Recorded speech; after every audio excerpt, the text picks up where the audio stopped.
Home 33 out of the next 48 at home. We've got to be real optimistic about that, and hopefully we can make some hay and put some distance between Montreal.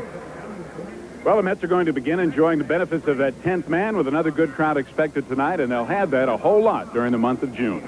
And we'll be back with the first game of this long homestand after this word from Michelob Light.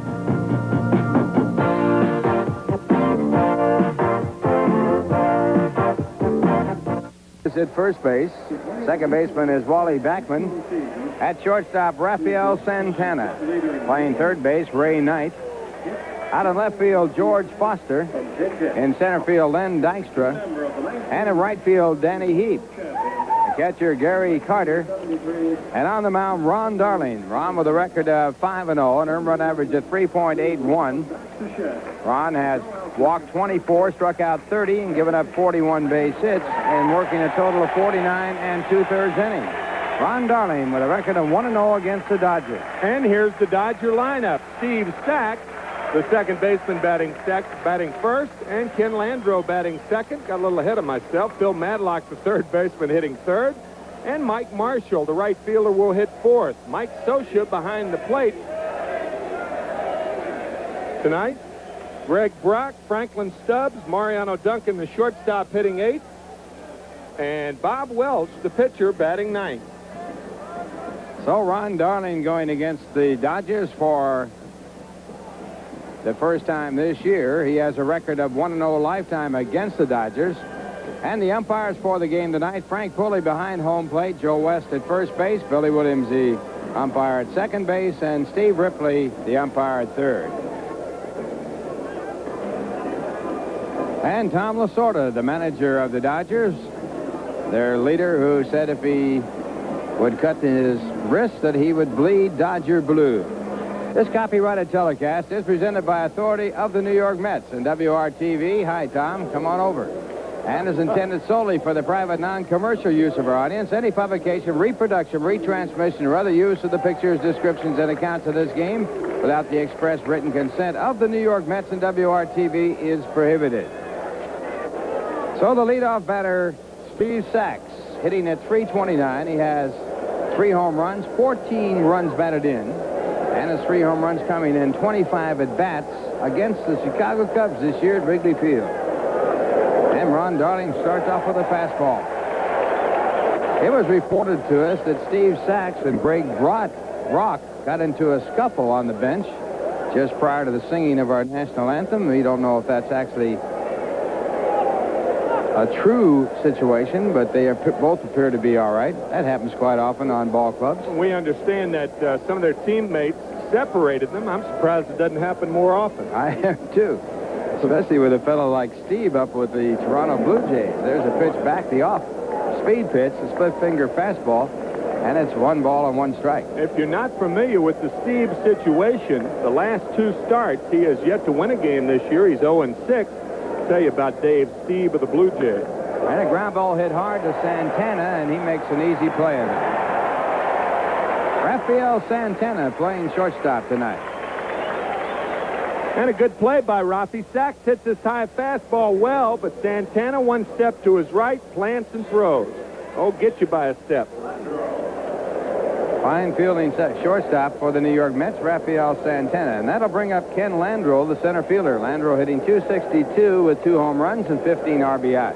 2 starts ago, Dave Steve of the Toronto Blue Jays, after losing his 6th game. Landreau hits it deep to right field. Going back is Danny Heap. It's way back. It is gone. Goodbye. Ken Landreau with his 3rd home run of the year, and the Dodgers quickly take the lead.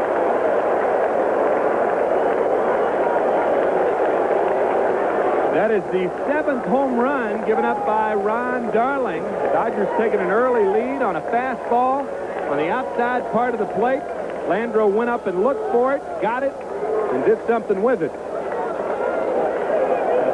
Home run number 3 for Ken Landreau. Outside part of the plate, you see him diving across that plate. And this is a rocket to right. Now back to the live action, and Bill Madlock, the next batter, and he goes after the curveball. First curve thrown by Ron Darling in the ballgame. Madlock hitting .270 with 1 home run, 13 RBI. And the count at 1 ball and 1 strike.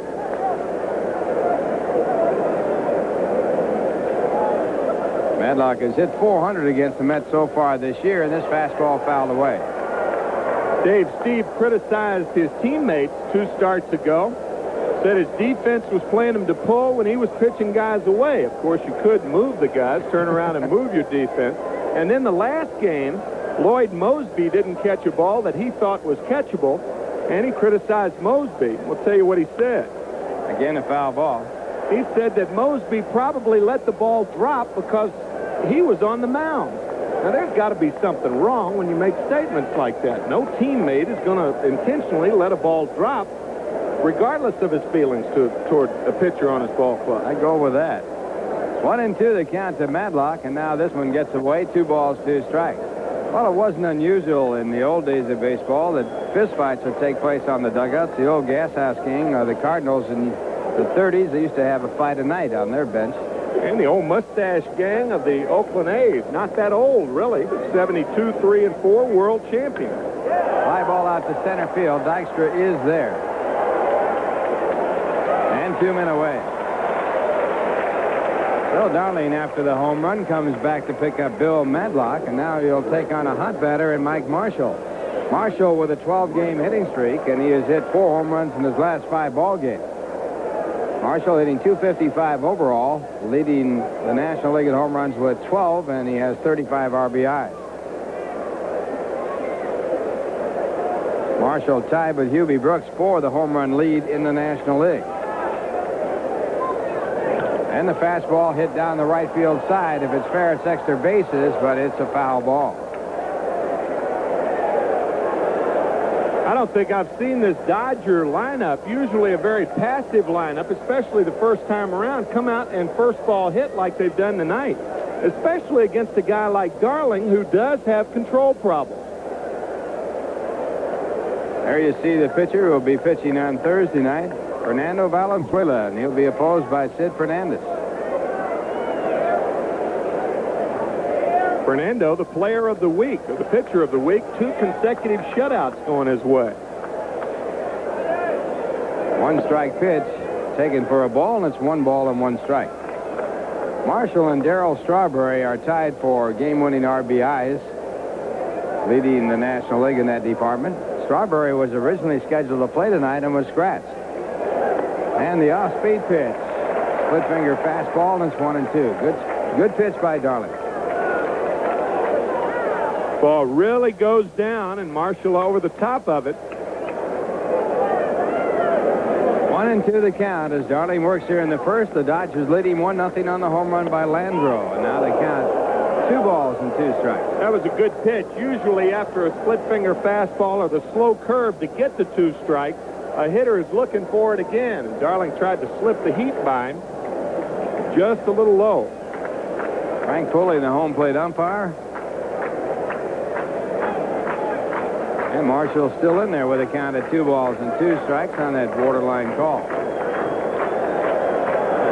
And he got him with the off-speed pitch. So Darling gives up a home run. The only hit, he picks up a strikeout. And in the inning, 1 run, 1 hit, and no one left on base. The score at the end of the first half inning, the Dodgers won, the Mets coming up. Now here's a word from Ivory Soap. Dykstra leading off and playing center. Second baseman Wally Backman batting second. Dykstra leading off and playing center. Second baseman Wally Backman batting second. Keith Hernandez hitting in the 3rd hole, and Gary Carter batting 4th. Right fielder Danny Heap batting 5th, followed by George Foster in left field. Ray Knight, the proud papa, at 3rd base batting 7th. Rafael Santana hitting 8th, and Ron Darling on the mound batting 9th. And Bob Welch with a record of 3-3 on the mound for the Dodgers. 7 years of professional baseball. He has an earned run average of 3.04. He has walked 19, struck out 61, given up 68 hits in 68 innings. So Bob Welch with his first pitch of the ball game, and Dykstra moves out the bunt, takes it for ball 1. Glenn hitting at .268. He has 1 home run, 6 runs batted in. Against the Dodgers, he has had 2 hits and 9 times up this year.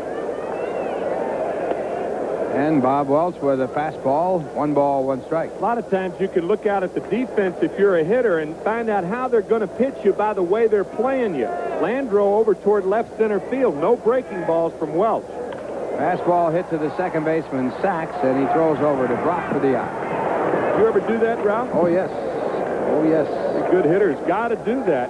And there's your defense. It's Brock at first base, Sachs at second, Duncan at short, Madlock at third, Stubbs, Landreau, and Marshall left to right, and the catcher, Mike Sosa. Now Wally Backman coming up. Wally hitting .404 over his last 15 ball games, and his overall average at .371 for the year with no home runs and 5 RBIs. Wally a switch hitter and better from the left-hand side. Against the Dodgers, he is 2 for 4 this year. And the curveball by Bob Welch for ball 1. Dodgers have the best team ERA in the National League. They're at 3.00. The Mets are second to them, just 3.04. So they're practically the same in the pitching department as far as ERA. Ground ball chopped out to the first base side. Welch over to cover at first, and he does. And the Mets have grounded out for their first 2 outs. That'll bring up Keith Hernandez. Dodgers leading 1-0 on the home run by Ken Landreau. Hernandez coming up, hitting .322 for the year with 2 home runs and 19 RBIs. Keith has been on base with either a hit or a walk in 35 of his 38 games this year. I guess to simplify that theory of looking out at the outfield to see how they're playing you, if you're a left-handed hitter and you look up and you see all the outfielders shading around toward left field, this is not the case here. You realize the pitcher's not going to throw you a breaking ball. All fastballs, because the breaking ball is the easier of the pitches to pull. It is much slower than the fastball, and consequently you can pull it without too much trouble. 1 ball, no strikes. And the fastball back 1-1. Don McMahon, the eye in the sky for the Dodgers, the ex-Major League pitcher for so many years, has the outfielders playing straight away and deep for Hernandez, and that's proper. And he fouls off the fastball, 1-2. You want to play guys who use all parts of the field in which to hit. You want to play them straight away. And that's where the Dodgers are playing them, both in the infield and the outfield. Don McMahon, the eye in the sky. Huh? And the fastball outside, 2 balls and 2 strikes. Here's the record, 27-11 to 22-22, runs 181 to 168, home runs 31 to 33, average 261 to 244. Comparative records of the Mets and the Dodgers. And strike 3 called off the fastball, so Bob Welch works a 1-2-3 inning with a strikeout. And the score at the end of 1. The Dodgers won, the New York Mets nothing. Now here's a word from the good old guys. So far this year in 50 innings of work. Socha, a left-hand batter, and hitting .282 for the year with 2 home runs, 8 runs batted in. And Mike has made a rather remarkable comeback from shoulder problems. He had a partially torn rotator cuff in 1983. He was only up 35 games that year. And Darling starts off and picks up a strike. Mike Socha batted .296 last year, and he almost became the first catcher to hit .300 since Roy Campanella did it back in 1955. And the off-speed pitch, the split-finger fastball. Darling using that to his advantage so far in the ballgame. That is the first Dodger catcher to hit .300. 2 strikes to count to Socha, who does not strike out often, and the pitch back is inside, 1 ball, 2 strikes. Remarkable based on ball to strikeout ratio last year.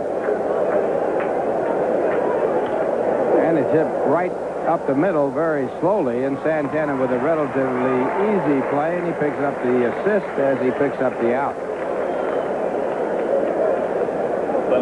Last year, Mike Socha struck out 19 times and walked 77 times. It was the best walk to strikeout ratio in the major leagues last year. He's also number 2 in the league in on-base percentage at .407, which shows you what kind of hits and walks that he picks up in a regular season. And what you can do when you make the pitcher throw strikes.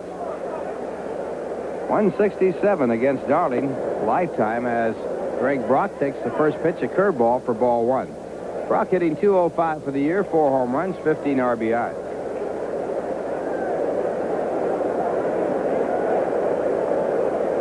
And he loses the bat on that swing. Off-speed pitch, and it's 1 ball and 1 strike.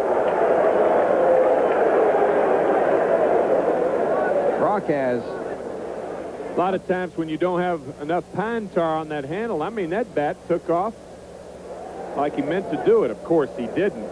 But sometimes when you don't have enough pine tar with that right hand, that bat just slips out of your hand. There's a switch. He took the glove off now. Yeah. I haven't seen that. What's going on? Those batting gloves are to hold onto the bat. He takes it off and goes at it barehanded. Maybe he didn't throw the bat far enough. Darryl Strawberry not playing today. He was in the original lineup, but he has a bone bruise on his top hand, his left hand. And so he was scratched from the lineup, but George Foster put in.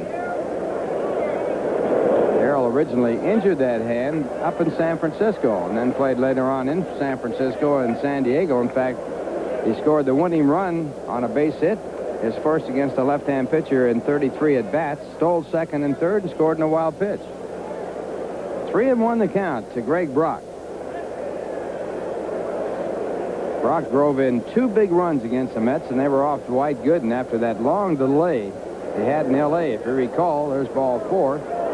There was a light shining in from center field. A truck was out in center field. And the count 2 balls and 2 strikes, and we had a delay of about 7 or 8 minutes, and Gooden finally had to throw the pitch to the plate. He was originally thinking fastball. He threw a high curve, and Brock hit it to right field to drive in 2 big runs in a game that Dwight had a no decision. Yeah, as a matter of fact, Doc was saying that he really second-guessed himself on that. He wanted to throw the fastball, but because of the delay, he just went ahead and threw the curveball and got burned. As you would say, Tim, think long, think wrong. Think long, you think wrong, right. Now the batter's Franklin Stubbs. And Stubbs goes after the off-speed pitch. Stubbs hitting at .230. He has 6 home runs, 17 RBIs. 1 for 5 against the Mets this year, hitting .200. Yeah, he only has 20 hits. 6 of them are home runs. Pretty good ratio. Not too shabby. And again, the off-speed pitch, and it's strike 2. So Stubbs being fed a little bit of the never get there type pitching. Yeah, some young hitters are already set up when they come up to the plate. And I would think Carter and Darling will waste the fastball or throw the breaking ball again. They're going to waste the fastball. You want to make sure it's outside.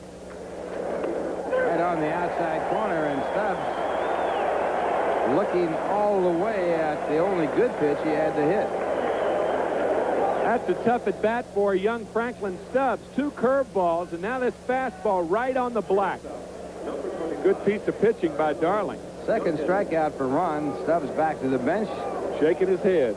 Boy, there have been a lot of hitters go back doing that. You got that. You got 2 of them up here that did it. You're right.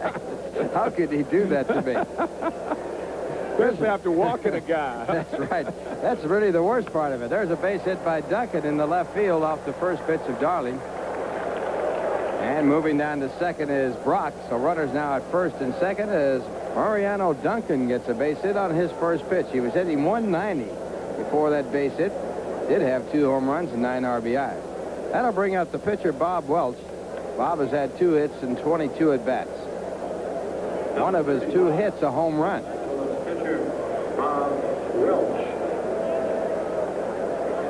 Well, runners at first and second, 2 men away here in the bottom, on the top half of the second.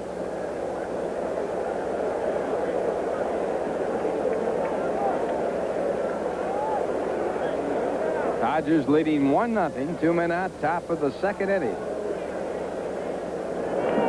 And Welch an idea about bunting his way on. Missed contact with the curveball, strike 1. Bob's going to tell Gary Carter why he was thinking that way now. Pitchers like to talk about their hitting. I love it.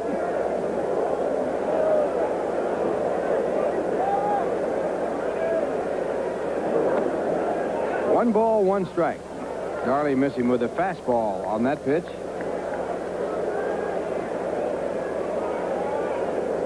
Rahm with a record of 5-0. He's won 4 straight decisions. And a strike call. It's 1-2. Ron, in his last 18 game starts, has had only 1 loss. That dates back to last year. That was on October 5th against the Montreal Expos when he lost 8-3. That disqualified the Mets.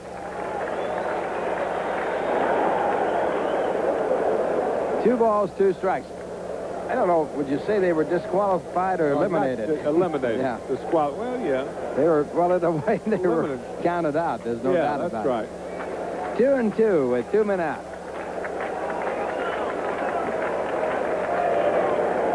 And Bob Welch with a good cut at a fastball. He did get a piece of it, so the count remains at 2 balls and 2 strikes. I'm in a word slump anyway since the coast trip. Since that flight back from the coast trip. Boy, that was a tough one, wasn't it? Arriving at 4 a.m. in the morning. Stopped in Kansas City to refuel. Say hello to George Brett. Everything's still the same in Kansas City. 2-2 pitch goes to 3-2. Now the runners will be running with a pitch. That 2-2 pitch is a very important pitch. Especially with 2 out and runners on base. Steve Stack's the on-deck batter. Now both runners will be running, and with Duncan's speed at first base, he could score on a long single or a short double, just like Enos Slaughter did in the 46 series. Now the runners go, and the ball hit right at Santana. He handles a bad hop, throws to first base, and gets his man. Raphael keeping that ball in front of him to pick up a big out. So no runs, 1 hit, a walk, and 2 men left on base, and the score at the end of 1.5. It's the Dodgers 1, the Mets nothing. Now here's a word from Garcia Vega. For the second, the Dodgers leading by a score of 1-0, and coming in for the play-by-play, Tim McCarver. All right, Ralph, thanks a lot. Ken Landreau's first pitch home run off Ron Darling. The difference in this game just underway, really. And Gary Carter, the catcher. Gary battling a slump and batting .233. Carter was the MetLife Player of the month of April for the New York Mets, and we'll be picking one now for the month of May coming up very shortly.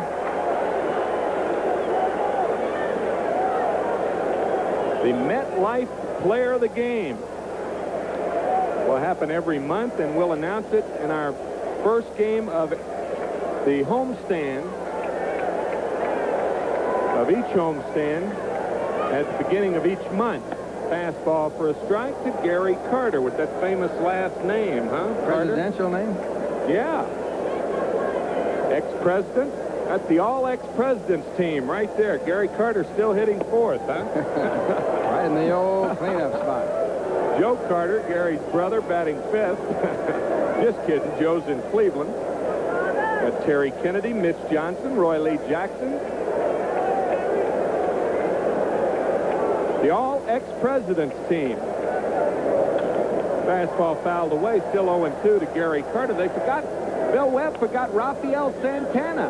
That's right? absolutely right. It's a famous name down in the South.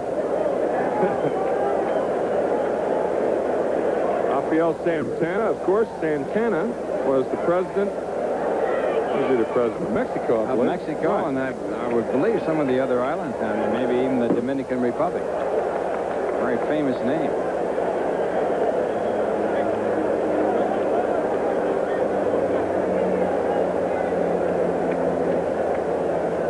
To Gary Carter. Nobody out. Bottom of the second inning. Tim McCarver along with Ralph Kiner and Steve Zabriskie. Curveball outside, 1-2. And we have a very distinguished gentleman sitting next to us in Mr. Fred Wilpon's box. Fred, the president of the New York Mets, Mr. David Walper. He's got a big event coming up pretty soon, doesn't he? He surely does. Another curveball misses, 2-2. Statue of Liberty, the Statue of Liberty being unveiled on the 4th of July, and it'll be called, I believe, Liberty Weekend. unveiling the new lady here in the harbor as the fastball gets Gary Carter's second straight strikeout for Welch. He's retired 4 in a row, and the batter, Danny Heath. And Welch goes to the off-speed pitch. That's just a straight change, and Carter fooled by it and unable to make contact. Incidentally, if you're interested in finding out something about that Liberty weekend on the 4th of July weekend, number to call is 212-972-3434. Danny Heath batting .318 with a couple of home runs, 12 RBIs. Takes the fastball outside, 1-0. We got Mexican president's team, Rafael Santana. How about Taft Wright? He was a ball player. They had a President Taft. Who'd he play for? Chicago White Sox. Oh, yeah, but he's not active. Well, he doesn't have to be active, does he? How do you know he's not active? Oh, I don't know anybody on the roster of the White Sox named Taft Wright. No, you don't. When did he play? Played in the 30s and 40s. He could hit Bob Feller better than anybody alive. Is that a fact? Oh, foul ball and just missed. Buddy Harrelson really has a bad angle on a play like that, Ralph. He does. He's off to the side, and you can't tell whether it goes over the bag, and it went over the bag. Boy. There's no doubt about that ball going over the bag, and that's all it has to count. It's not where it hits. It's whether or not it crosses over that bag at any point. Buddy said it was about 8 inches outside. The camera didn't show that. This one popped up in the infield. Mariano Duncan, the shortstop, back, and an easy play. 5 in a row, retired by Bob Welch. Well, here's the ground ball down toward third. Now, it hits in front of the bag, so does it go over the bag? It certainly did. It doesn't make any difference whether it hits in foul territory after it crosses the bag. That's why you always see those umpires, the first and third base umpires, kicking that bag back toward the infield. A lot of times that bag will jangle loose and wander into foul territory. George Foster, the batter. Welch has retired 5 in a row. 1-0 Dodgers. Bottom of the second. 1-0. And because Darryl Strawberry had to be scratched from the starting lineup, George was put in left field, and he moved to right. And George fouls it back. It happens quite often when that does happen that a player has a good night. George, not a strong batting average against Bob Welch. However, he does have 39 lifetime home runs against the Dodgers. And 2 of them came in the last series in L.A. He had a 2-home-run game against the Dodgers. One a 3-run shot, the other a solo shot off Jerry Royce. 1-2 to George Foster.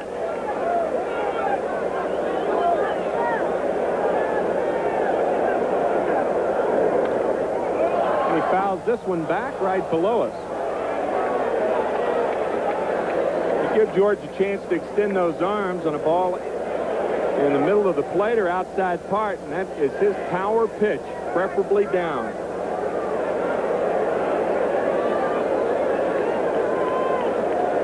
See how Socia wants to work Foster. Fastball away. George fouls it back. Welch wants power to power, just like in the '81 series against Reggie Jackson. What a classic confrontation that was. Yeah, Reggie won that one, though, in the long run. That was in Game 2 when he struck out Jackson, and then in Game 5, I believe it was, Jackson hit the home run to even things up. This is going to be a curveball, probably in the dirt. And it was. Not in the dirt, but out of the strike zone, and Foster goes down. No runs, hits, errors, nobody left. Welch has retired 6 in a row and enjoys a 1-0 lead. We go to the third after this word from Michelob Light. 1940s rural town, right? That's right. Say that guy was some kind of hitter, huh? He was a good hitter. Left-handed batter, and he could hit it hard. Well, a guy who hit one hard his first time up, but right at Rafael Santana, the batter. Steve Sachs 1 for 13 against the Mets, but has fared considerably better against the rest of the league. He takes a strike, 0-1.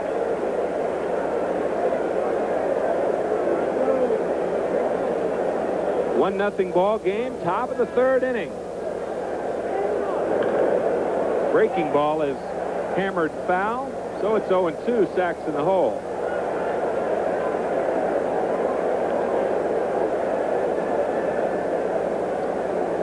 Ron Darling asked me to say hello to his dad, whose name is also Ron Darling. He's watching the game up near Worcester, Mass. tonight.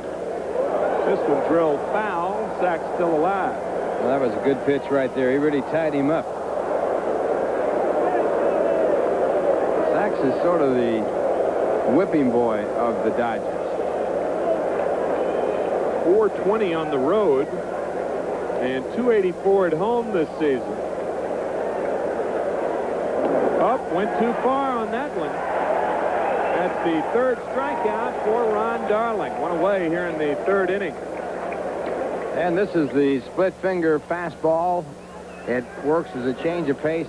A lot of difference in speed on the pitch. And technically it's something very close to a forkball. So Sachs back to the bench. Ken Landreau, the batter, he homered for the only run in the game. His first at bat, he takes the fastball strike. Kenny's third home run of the year.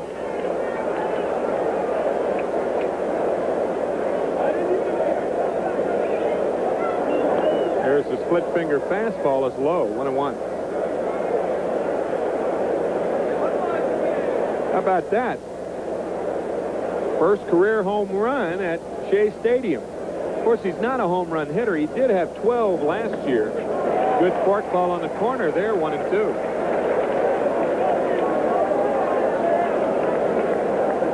Well, Landreau, with that home run, supposedly has hit a home run in every ballpark in the National League for sure.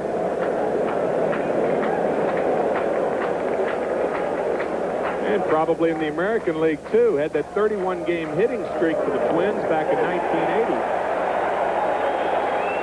And he goes down on strike. He hit a home run on the first pitch and didn't take the bat off his shoulder this time up. And right here, the fastball breezes right on by, and evidently Landreau had other thoughts in mind. He wasn't looking for a fastball in that spot. Looked like the same type of pitch that he drilled out of there. So Bill Madlock, the batter, he flied to center his first time up.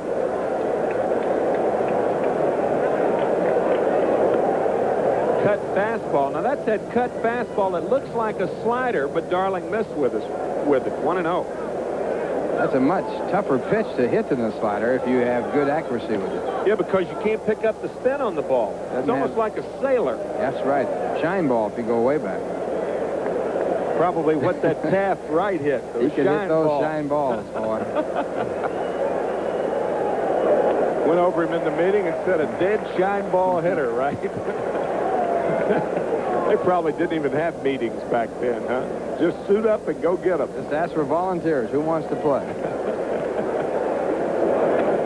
That's on the corner, and it's 2-2 to Madlock.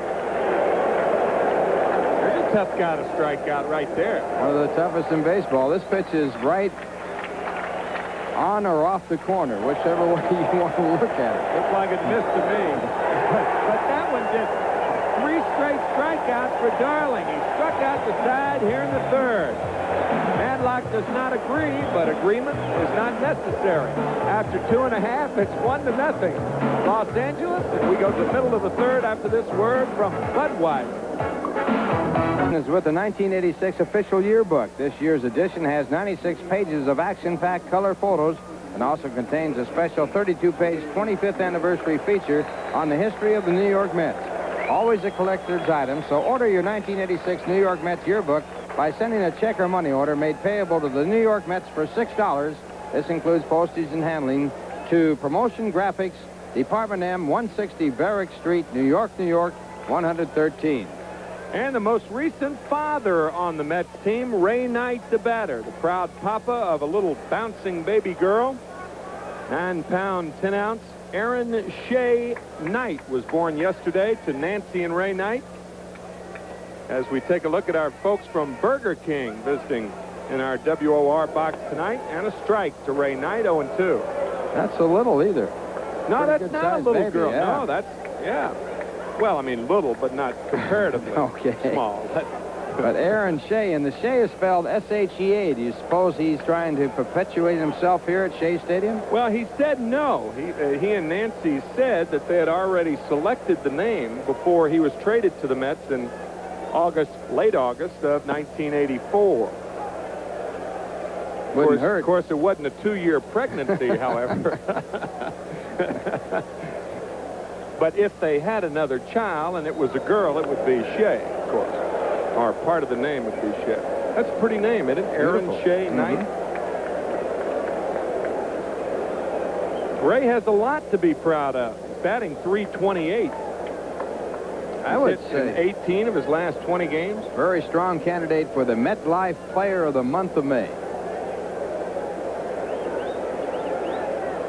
Excellent choice, Mr. Kiner.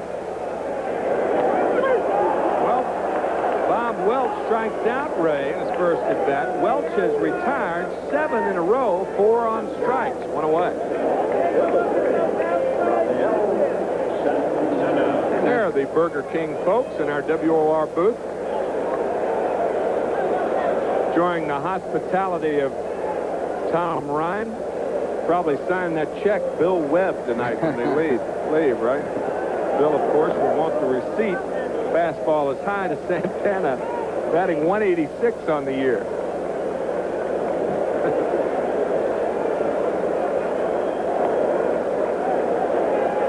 One and one to Santana, and Welch has shown that he's going to be tough tonight. In contrast to the last time he faced the Mets. Breaking ball is fouled away, so it's 1 and 2. Well, they have played only 13 home games. That's the Mets. Fewest in the National League. The Dodgers have played 27 home games. The Mets will be playing 34 of their next 48 games at home. Take them right up to the All-Star break. And it's 2 and 2 to Santana. Mets home record 10 and 3. They have played 25 games on the road, and they are 17 and 8 on the road. Breaking ball, he didn't go. No, says first base umpire, Country Joe West.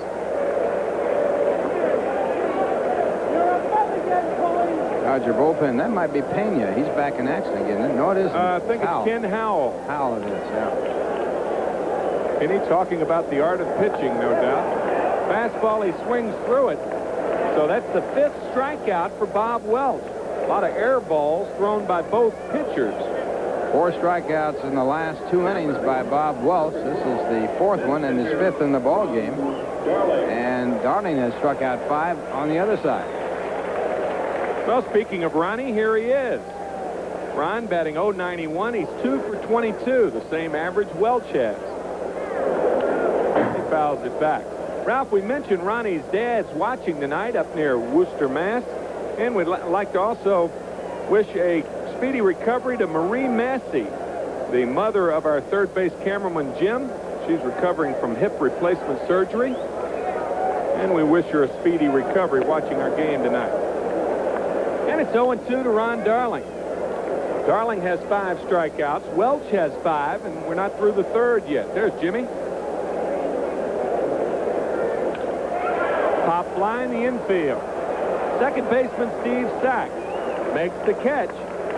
And Welch has been perfect through 3. Steve joins Ralph right after this word from manufacturers Hanover. Inning, Dodgers leading 1-0, and coming in for the play-by-play, Steve Zabriskie. Thanks a lot, Ralph, and a pleasant good evening to you all. It has been as we might have expected, with Darling and Welch battling each other so far. 1-0 Dodgers as we go to the top of the 4th, with each pitcher having struck out 5. Mike Marshall leads it off for the Dodgers. He struck out his first time up to end the 1st inning.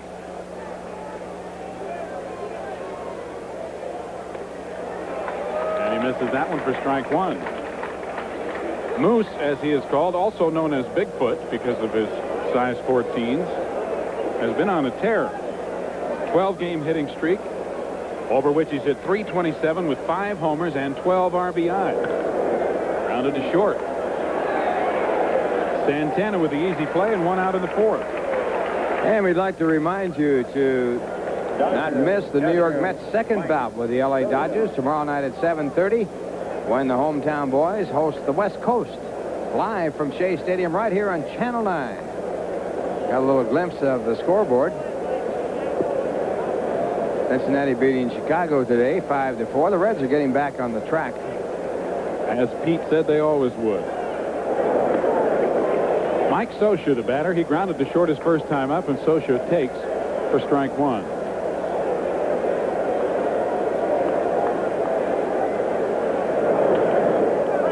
And he lines it softly to Ray Knight for the second out of the inning. And we're breezing here. Pitchers in command of the ball game. The only big base hit, the home run by Ken Landreau back in the first inning. When you see the all-new Nissan Sentra Sports Coupe, you'll say, buy basics. Hello, Sentra. Here's Greg Brock with 2 out and nobody on. Greg walked in the second inning, the only walk Darling has issued. Brock hitting .205, but he has hit in 6 of the last 7 games, and he's hit .316 over those 7, so he's picked up the pace a little bit. And he grounds it foul for strike one. In fact, Ralph, you know, the Dodgers overall have picked up their offense after a horrendous start. They couldn't score any runs or do anything right. Of course, they're still making errors. They're making a lot of errors. There's the scoreboard there. The Reds winning 5-4 with the Cubs. Bottom of the third, no score, Braves and Pirates. Top of the third, Padres 4. The Expos won. They beat the Expos yesterday. And it's Philadelphia 2. The Giants nothing. Bottom of the third. Just getting underway. The Astros against the Cardinals in St. Louis.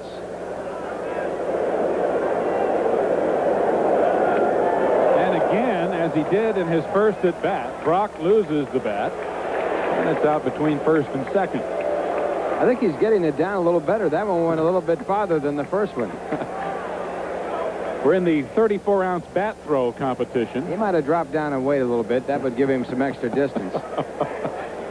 Went to the 33-ouncer on this one. The form is good. You got to say 10 for form. Actually, when a player does that, it's not because the bat slipped out of his hand. It's because he's totally fooled in the pitch, and he's trying to reach out and hit it, and he sort of lets go with the top hand, and then it slides out of the other. You've heard of throwing the bat at the ball? That's exactly what's going on. Really throwing the bat at the ball. Bounded off the plate. Backman charging. Brock, not a fast runner. Thrown out, and the inning is over. Darling has retired 7 in a row. And in the middle of the 4th inning, still 1-0 Los Angeles. And we're back after this for Nissan. And the top of the order for the Mets. Glenn Dykstra, the leadoff hitter. And Steve, excuse me.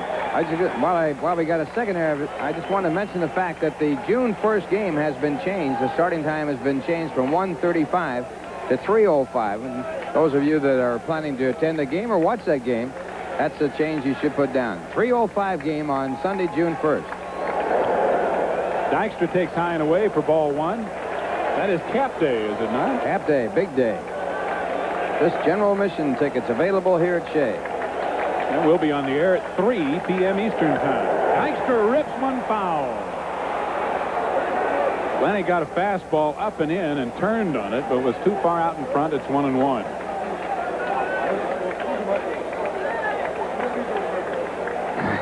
Looking at Len after he makes a move there, he really got around in that pitch, just a shade ahead of the ball, and so he pulled it foul. And trying to bunt for a base hit. He pops it out towards second. Stacks, not in time.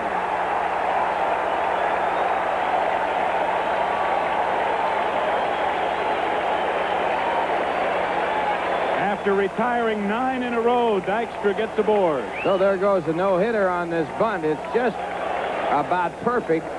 Sachs had to wait for it to hit the ground. He couldn't catch it in the air. And Dykstra just outran the throw. You see there, he had no chance to catch it in the air, but he did have to wait for the hop, and it's too late. So the perfect game goes down the drain here in the 4th as Dykstra beats out a bunt. So Len at first with nobody out. Dykstra with 12 stolen bases, and Wally Backman, who grounded out his first time up, will be the hitter. And Dykstra draws the throw.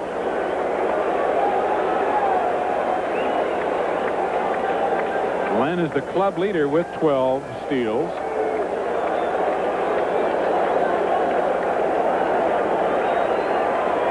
Coleman and Duncan lead the National League in stolen bases with 19.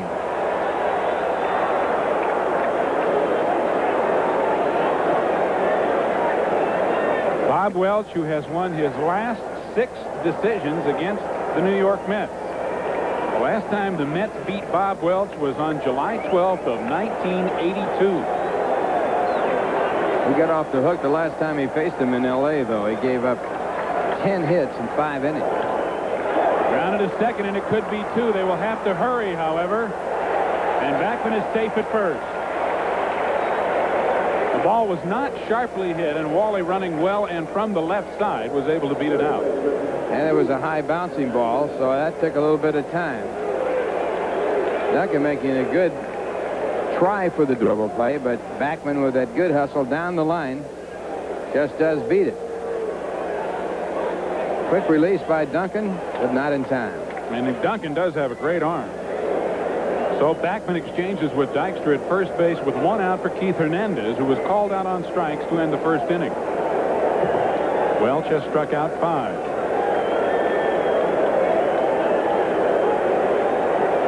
Backman has 3 stolen bases. And a ball outside. This is a mini dilemma, though, Ralph, when you have Hernandez up there, whether or not to send the runner, because Brock being on the bag opens up that left side or right side of the infield for Keith. Which is a tremendous advantage to a left-hand batter, having that hole to hit through with a man on first. And there's a big advantage right there in Tom Lasorda for people who run restaurants. Backman had a good lead that time, but was back in time.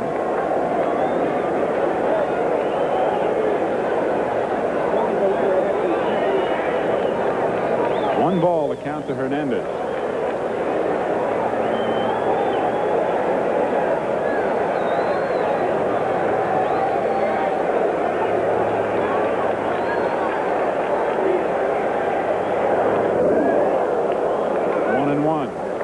That's about as hard a swing as Keith will take in the course of a ball game. He really did take a real rip at that one. Watch this movement. The off-speed pitch, and he's unable to make contact. Welch pitching an outstanding game here.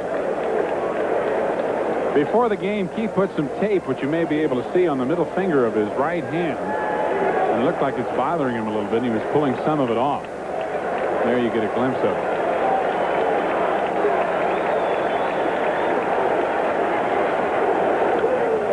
Fouled away, and the count 1-2. So after the off-speed pitch, he goes back to the fastball and keeps behind it.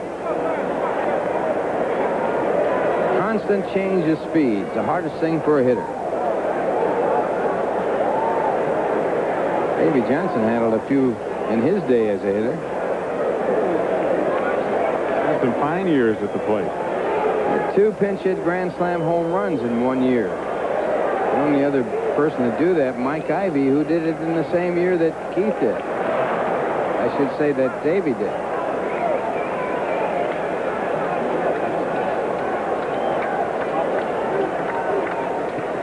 Backman at first with 1 out, 1 ball, 2 strikes on Hernandez.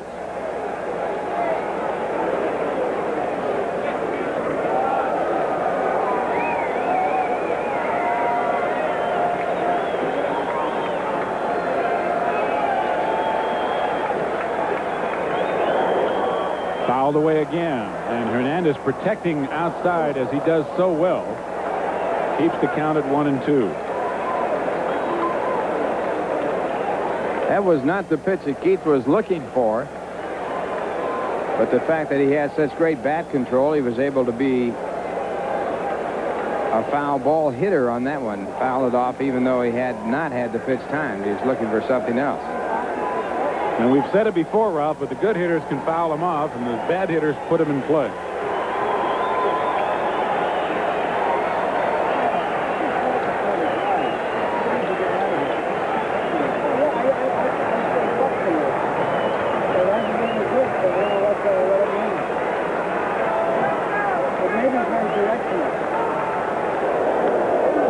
Ball misses outside, so the count evens at 2-2. Now, Keith has seen everything that Bob has in his repertoire. Change of pace, curveball, fastball. That helps a hitter when you see all the pitches in a sequence of pitching in one at bat.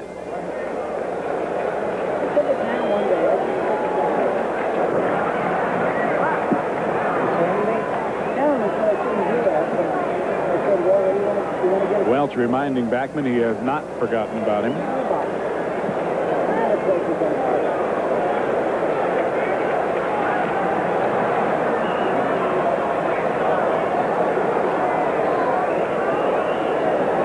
Backman probably saying, hey, I know you're there.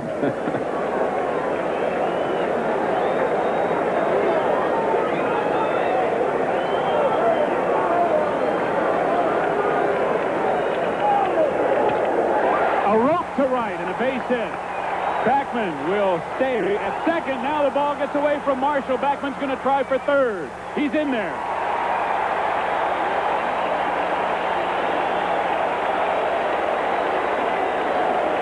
It'll be a base hit for Hernandez and an error on Marshall, allowing Backman to go to third. Well, Marshall charges this ball well. Backman is going to stop at second. He doesn't know the ball's been bobbled. Now he gets a sign from Harrelson, come on over. And he hustles over to third. Marshall throwing into second base to make sure Hernandez doesn't go to second. So Marshall, in his haste, makes waste. And an error charge to Mike Marshall, and the Mets now have a runner at third base on the error, and Gary Carter up with one out. That error, the 54th of the year by the Dodgers. They lead the league in that department. What you might call a negative stat. Carter takes a strike. Gary struck out his first time up, entered the game hitting .233. 7 homers, and the club leader with 28 RBIs, one more than Darryl Strawberry. First and third with one out. Fouled away, and the count 0-2. Wells making 2 good pitches on Carter, both fastballs. He struck Carter out with a changeup his first time out. Concentration right there, trying to gather everything into his mind. That was a replay. Now let's see if he does it now live. Shaking off the sign. Yep. Concentration and maybe some contemplation also. Fastball lofted deep to right. Not deep enough, but it will score the run as Marshall makes the catch. Backman comes home, and we have a tie game 1-1.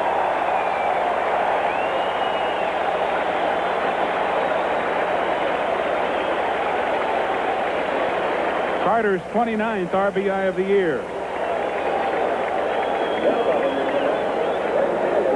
Well, this ball hit a long way. It's a fastball outside. Carter sort of flips at it and drives it to deep right. No play at all at home. Hernandez had tagged up at first. He was looking for a throw home. If it had come that direction, he would have gone to second. But the throw went in the second, and Backman scores the first run for the Mets. It's tied at 1. Now here's Danny Heap with Hernandez still at first and 2 out.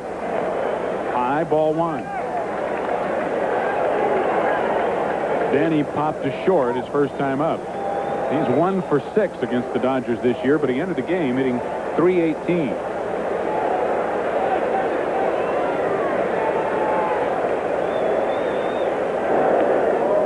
Just missed. 2-0.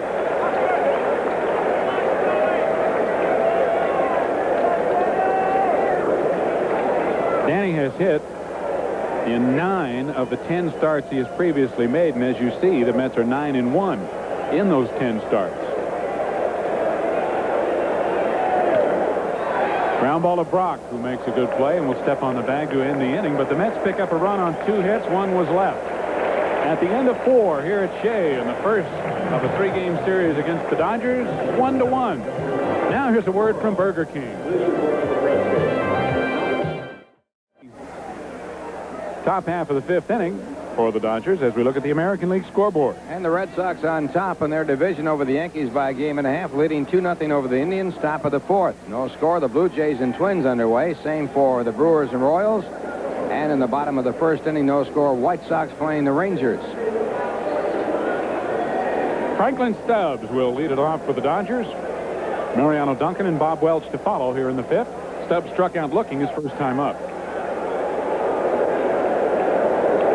Way inside with a breaking ball, ball 1.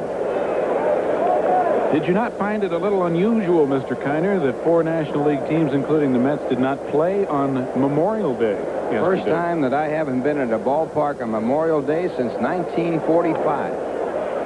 1-1 now to Stubbs as he fouls it off. And it was usually a doubleheader Memorial Day. But in 1945, I was in the service. From 46 on, I was playing baseball or at a ball game. I just can't fathom why in the world they would do that. I guess it was just a quirk of the scheduling, but certainly unusual. All the American League teams were in action, but San Francisco, Los Angeles, the Mets, and who was the 4th team? Well, Houston, I should say San Diego did play in Montreal. Right. San Francisco, Los Angeles, New York, and somebody else didn't play yesterday, and I can't think of who it is.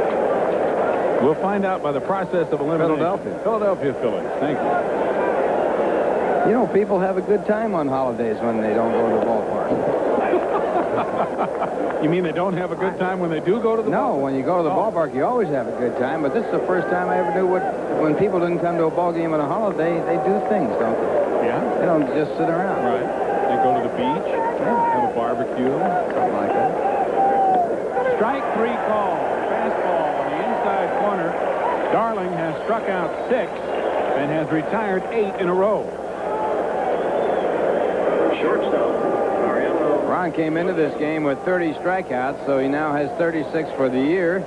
And that pitch, a borderline strike called strike 3. And Stubbs now has struck out twice, and both times looking. Mariano Duncan got a base hit. One of only 2 allowed by Darling so far. And he thought he might try to bunt his way on, but he pulled it back, and it was a strike anyway. Oh, a 1 ball. No. 0-1.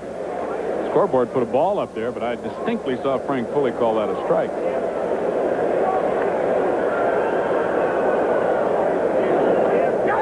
And he went too far, and it's strike 2. Well, here's that last pitch. He tried to hold up, but the call made by the home plate umpire, Frank Pulley, so not even an appeal call with the third base umpire, Steve Ripley. Believe it or not. Strikeout number 7. Darling struck out the side in the 3rd, and he has struck out the first 2 hitters here in the 5th. Well, this one's a real good curveball. Darling's best curve of the night, and it really breaks off. So Duncan, no chance at all on this one. Pitcher, Bob. And Darling having a big strikeout night. And another guy who's been pitching a pretty good ball game, Bob Welch, will be the hitter with 2 out and nobody on. Welch grounded to short to end the 2nd inning, and he fouls this one off for strike 1. Bob had a couple of years when he hit over 200 in the big leagues as a pitcher, back in 80 and 81. He had over 230 one year and over 240 another year, but he's a career 180, 185 hitter. We were talking, and you do that a lot on these long road trips that the Mets have just returned. A lot of traveling this time to talk. About the best hitting pitcher around of late, and we sort of decided on Don Larson. Larson, of course, did play the outfield for the Yankees. When he didn't pitch, he was used as a pinch hitter. And Artie Richmond reminded us that Larson, being an old St. Louis Brown, once had 7 hits in a row. As a pitcher? As a pitcher. That's pretty good. So you'd have to say that he was pretty good with that bat. Wasn't Warren Spahn a pretty good Good hitter, very good. And they tried the breaking ball in the dirt. The count evens at 2-2. But one thing, that don't bring up Babe Ruth now. He was a pitcher, because we're going to get that back. That's a little unfair, though. I mean, yeah. Again, we remind you, Sunday's game here at Shea has been moved from 1:30 to 3 o'clock. The 3:05 start will be on the air at 3 for Cap Day. Breaking ball missed, and the count full now to Bob Welch with 2 out here in the 5th inning. I think I saw something the other day, Ralph, where in Babe Ruth's first season, when he was strictly a pitcher, he only had like 3, 4, 5 home runs, something like that. That was more than the whole team had. Strike 3 called, and Darling strikes out the side for the second inning. He has also retired the last 10 Dodgers in a row. Still 1-1 in the middle of the 5th, and we're back after this for Budweiser. Steve Zabriskie, and it'll be George Foster, the leadoff for the Mets. George was struck out his first time up. And Bob Welch with his curveball, and it's a swinging strike. Welch struck him out with a curveball, was not in the dirt, but it was out of the strike zone his first time up. You know, talking about hitting pitchers, the most hits by a pitcher in a career was by Cy Young, 618.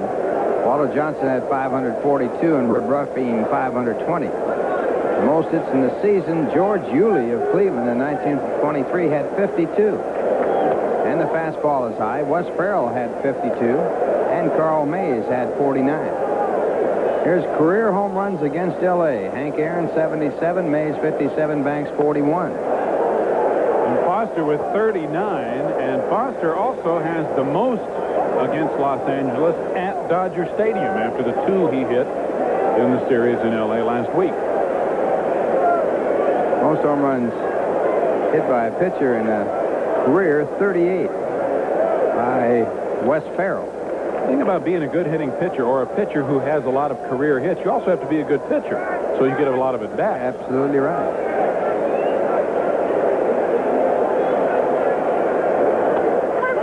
And he gets him with a fastball this time, so Bob Welch picking up his 6th strikeout. And we now have a total of 14 strikeouts in this game.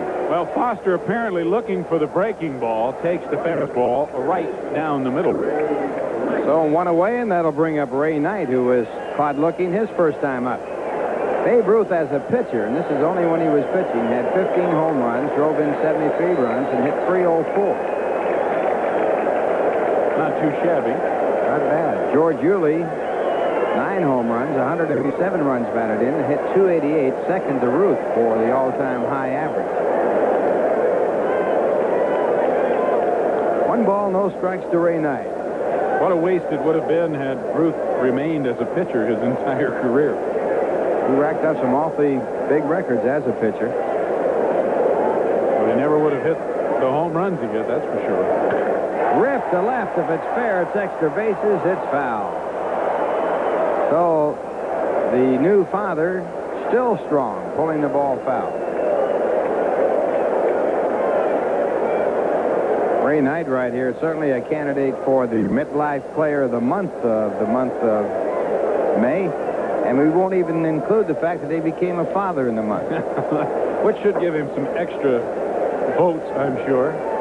He was also a candidate for the month of April. He's just been red hot since the beginning of the season. No doubt about it. And he just scalded that ball. Ray hitting .328 with 6 home runs, 18 RBI. There's the announcement on Diamond Vision of the birth of their second daughter. Aaron Shea Knight.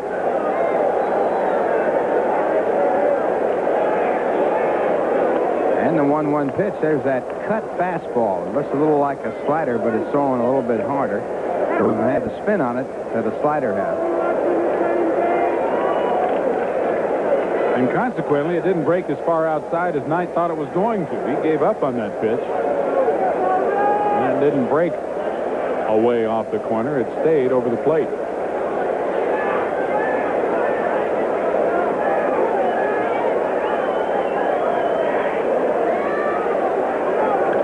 And this one hit foul back into the stands. Again, the fastball, and the count remains at 1-2. Knight is 3 hits away from having 1,000 career base hits. And the fact that Ray's been in the big leagues 9 or 10 years now, it really makes Pete Rose's speed amazing, doesn't it? Over 4,200. Yeah, over 4,200. Again, a foul ball, this time in the Dodger dugout.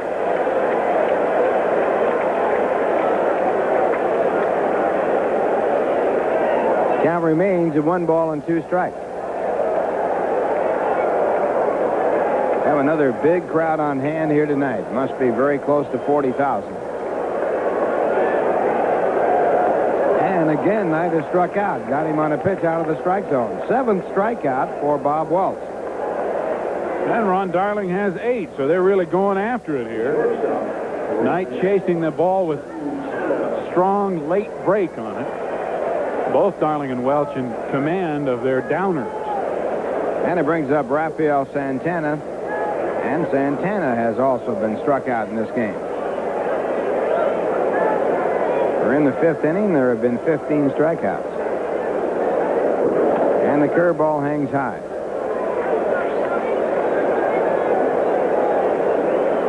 Rafael hitting 186 coming into this game with 13 hits. And he misses a fastball. 1 ball, 1 strike.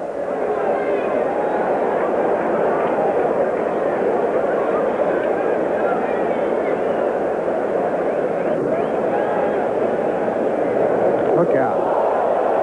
It got him. So the fastball gets Rafael Santana on the hand. And the Mets have a base runner. The pitch before this, Welch came in with a tight fastball to get the strike, and this one too tight as Santana unable to get out of the way, and it hits him on his trailing arm. Might have caught his elbow or forearm. Yeah, it did hit him right on the elbow. If you've ever bumped what they call your crazy bone, you can imagine how that feels when you get plunked by a fastball right there. Welch has that velocity up around 90 miles an hour, and so cowhide against bone hurts. They no longer make baseballs out of horsehide. That's right. Ran out of horses. That brings up Ron Darling. Ron flied to the second baseman, popped up to the second baseman his first time up. And he gets a curveball.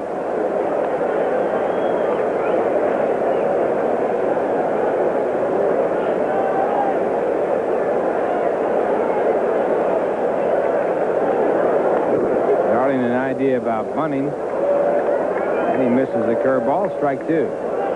He had a pretty good pitch to try to bunt, the breaking ball, but he started a little too late.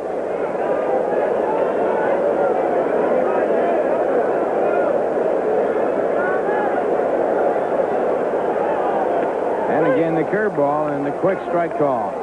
So, Walt strikes out the side, hitting 1 batter, leaving 1, and the score at the end of 5, it's the Dodgers 1, the New York Mets 1. Now, here's a word from the good old guy. Here in the top of the 6th, grounded weakly out to the third base side, and Ray Knight picks up a quick out. We have with us Eddie Lynch of the New York Mets, currently on the disabled list. And Eddie, a little comment about these 2 pitches. They look tough.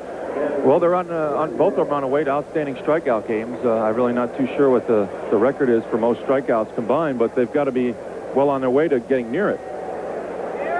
I'd have to guess, and we've been trying to find out what it is, that it would be somewhere around 30 strikeouts. I would think around the 30 range, yes. And we have 16 so far in this ball game, and a good curveball to Ken Landreau. Landreau with a home run to count for the Dodgers, 1 run. He also was struck out, so he's 1 for 2 tonight. 1-1 ball game, top of the 6th inning, 1 man out. And a split finger fastball. When are you going to throw that, Ed? Well, I've been working on it, the bullpen, while I've been on the disabled list. Tim McCarver just informed me that the record is 28 for combined strikeouts in a 9-inning game, so they have a shot at it. 16 strikeouts, and we're in the top of the 6th inning. 2 strikes to count to Landreau. That one close.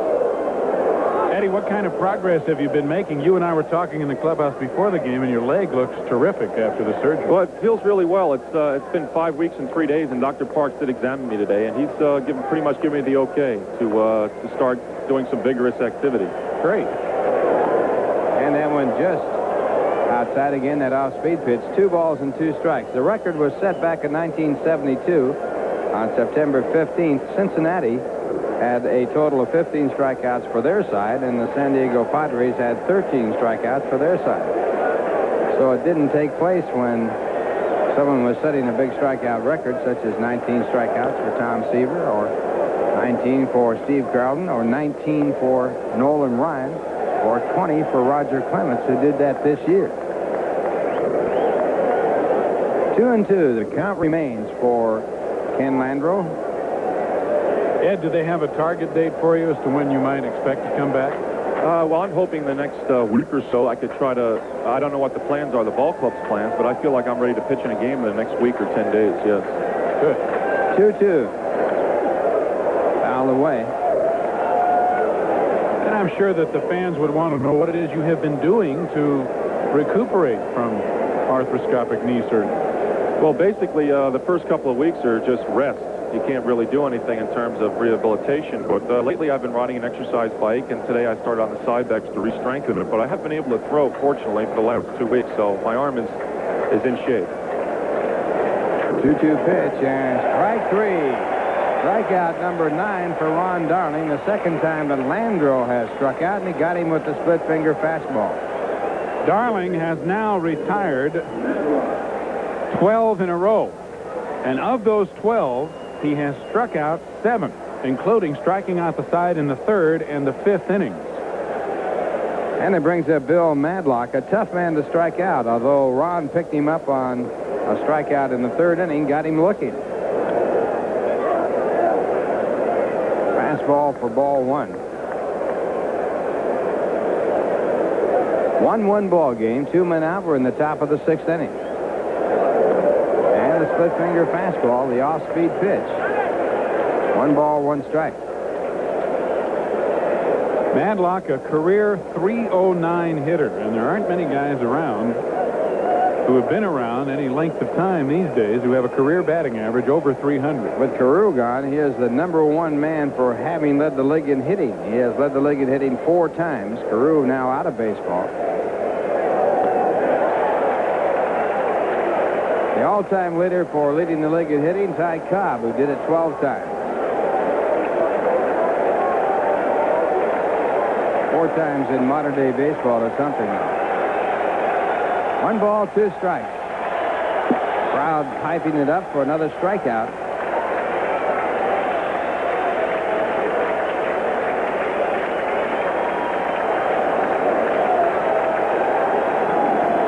And the curveball just does miss.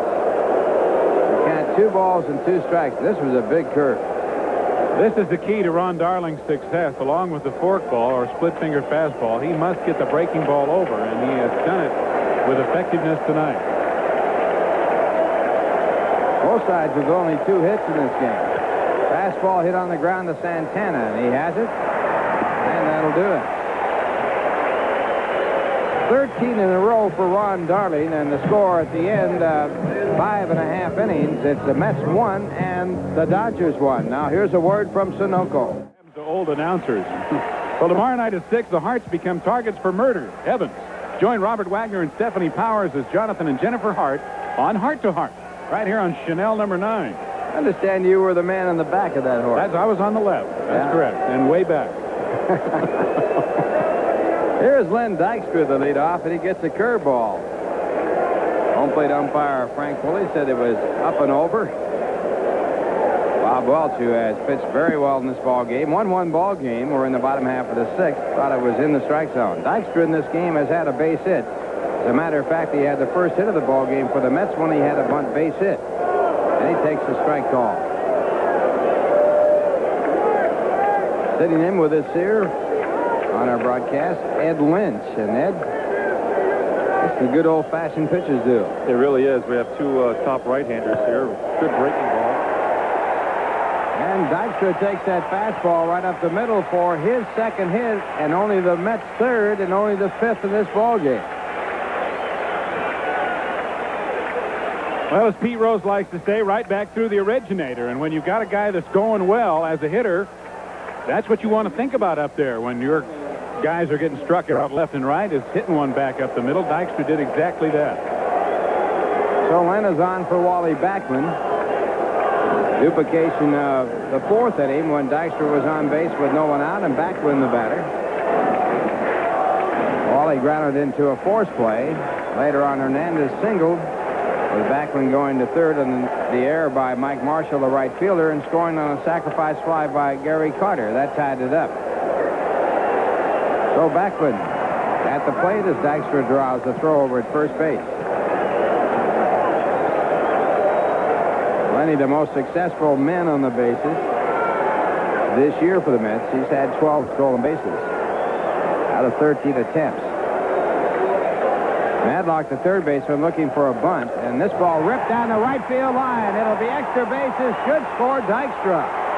Dykstra on his way to third, being waved in, and the play at the plate is not in time, and the Mets take the lead 2-1. Wally Backman.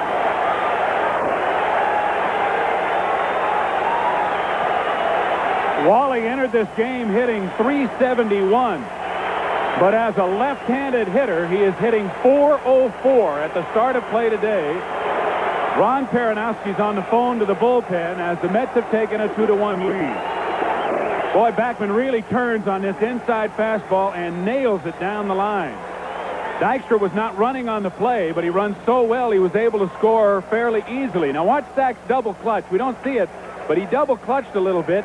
It wouldn't have made any difference. Even if he had gotten rid of the throw immediately, there's no way he would have gotten Glenn Dykstra. Here he is. He bobbles the ball. It looks like he has trouble finding the grip, but it really makes no difference. Even though he makes a pretty good throw, you can see Dykstra's already on his way to the dugout. And as we pointed out earlier in the ball game, the shift against Backman was toward left field, and Wally pulling the fastball. Drilled it down in the corner, and the right fielder, Mike Marshall, shifted way over in right center, had no chance to get to it in time to keep Dykstra from scoring from first. So the Mets have a lead of 2-1, a runner at second base, and the batter is Keith Hernandez. Keith with a base hit and 2 times up in this game.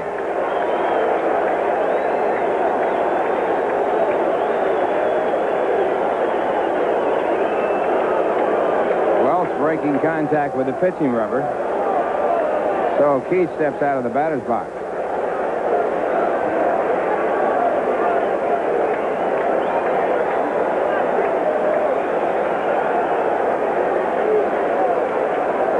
And Hernandez up the middle, hits the heel of Bob Welch and goes high in the air. Might even have hit the pitcher's rubber. And on the base hit, Backman goes to third. So Keith gets a base hit. And that ball probably hit the pitching rubber, which is something you seldom see. And if it did, or whatever it hit, it certainly was a break for the Dodgers.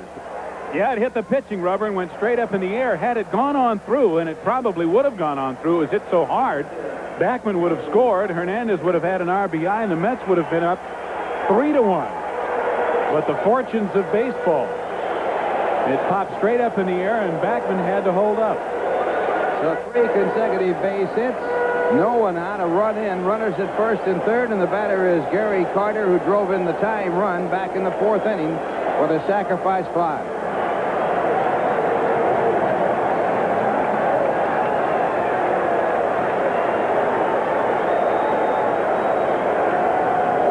And Carter, an idea about bunting, and that had to be all his own. Goes after a pitch out of the strike zone. He was trying to decoy everybody. In a situation where you're looking for Carter to be swinging away, third baseman Bill Madlock was fairly deep at third, and Carter wanted to take advantage of that. Tom Lasorda and Ron Peronowski looking on. Mets trying to break this game open. And the fastball is in tight. Carter couldn't get his bat out of the way, and it's a foul ball, strike 2. Carter with his RBI in the 4th inning now with 28, make that 29. Club leader in the department for the Mets. When you're struggling at the plate, things like that seem to happen, where the ball hits your bat. Similar pitch on which Rafael Santana was hit earlier. Backman at third, Hernandez at first, no one out. We're in the bottom half of the 6th inning. And this ball popped into left center field. It'll drop in for a base hit. Hernandez goes to second base as Backman scores, and the Mets lead it by a score of 3-1.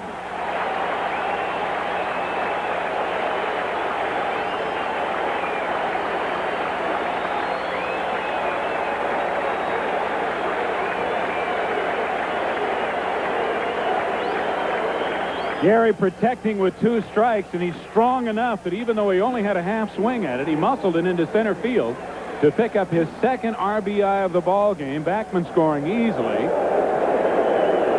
And it's 3-1 New York. Still no one out. 4 straight base hits, and Danny Heap the batter. And Ed Lynch, as a pitcher, you make a good pitch, and that ball hit like that.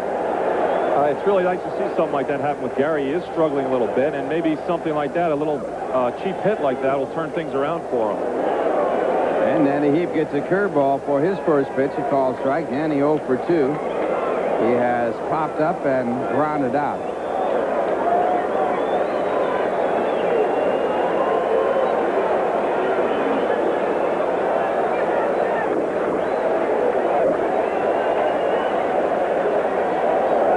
And the fastball, line to left field, a base hit. Carter will be held at third base.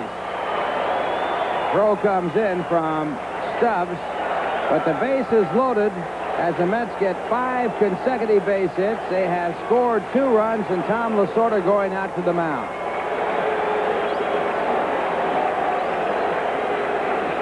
The roof has caved in on Bob Welch, who was breezing along on a 1-run, 2-hit ball game until the 6th inning. And then the roof caved in as Dykstra singled, Backman doubled, Hernandez singled, and Carter singled, followed by Heap with a single. So while we have a change in pitchers, now here's a word from AT&T.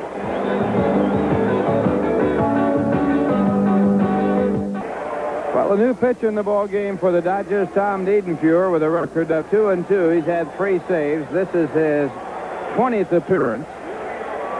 And he'll be pitching to George Foster. Well, Niedenfuhr, most often used in late innings in save situations. But Tom Lasorda has had so many problems with his bullpen this year that he's got to go with somebody right now who he feels can stop this with nobody out and the bases loaded. Well, Niedenfuhr has already stopped 1 fight tonight. Maybe he can stop a few hitters. It was reported to us that Sachs and Brock got into a fight in the runway prior to the ball game, and Niedenfuhr broke up the fight. That's unofficial, of course. And Ed Lynch is still with us. What did Tony, the clubhouse guy, tell you about Niedenfuhr, that he hurt his arm? Well, I don't know. I heard through somebody that he got a little cut on his arm, but I'm sure it's not. Obviously, it's not major, or he would be in there, or wouldn't be in there, I should say. So Tom Lasorda frustrated here as the Mets have broken open a 1-1 ball game to some degree with 5 consecutive hits off Bob Welch. And now Niedenfuhr to pitch to George Foster with the bases loaded, no one out. We're in the bottom half of the 6th inning.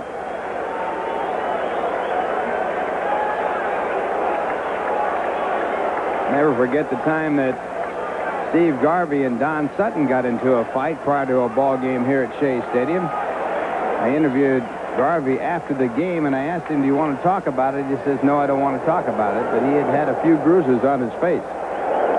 And Foster goes after a fastball. George has struck out twice in this game, both times on fastball. Hernandez at third base, Carter at second base, and Heap at first. The Dodgers in a heap of trouble.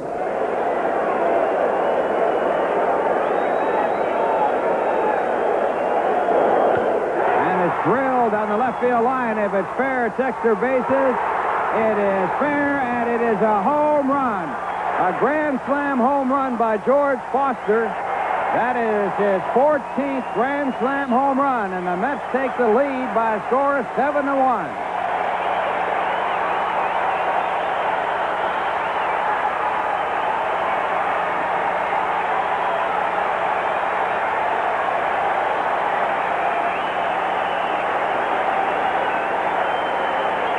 Boy, I'll tell you, one look is worth more than 1,000 words right there. Niedenfuhr standing in dejection, and you might have thought that that was a freeze-frame videotape. He did not move for a full minute.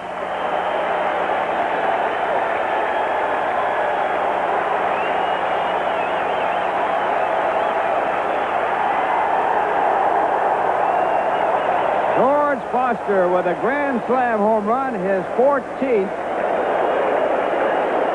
And the Mets are leading by a score of 7-1.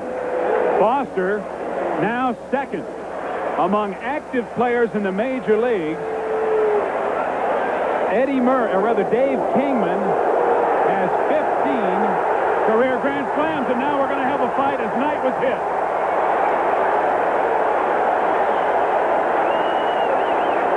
Ray Knight taking that blow from Niedenfuhr after the grand slam home run by Foster, and a melee going on.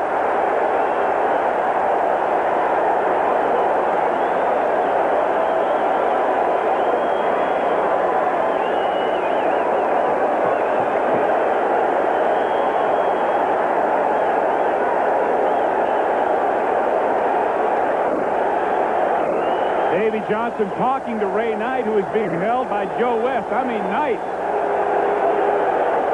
just snapped.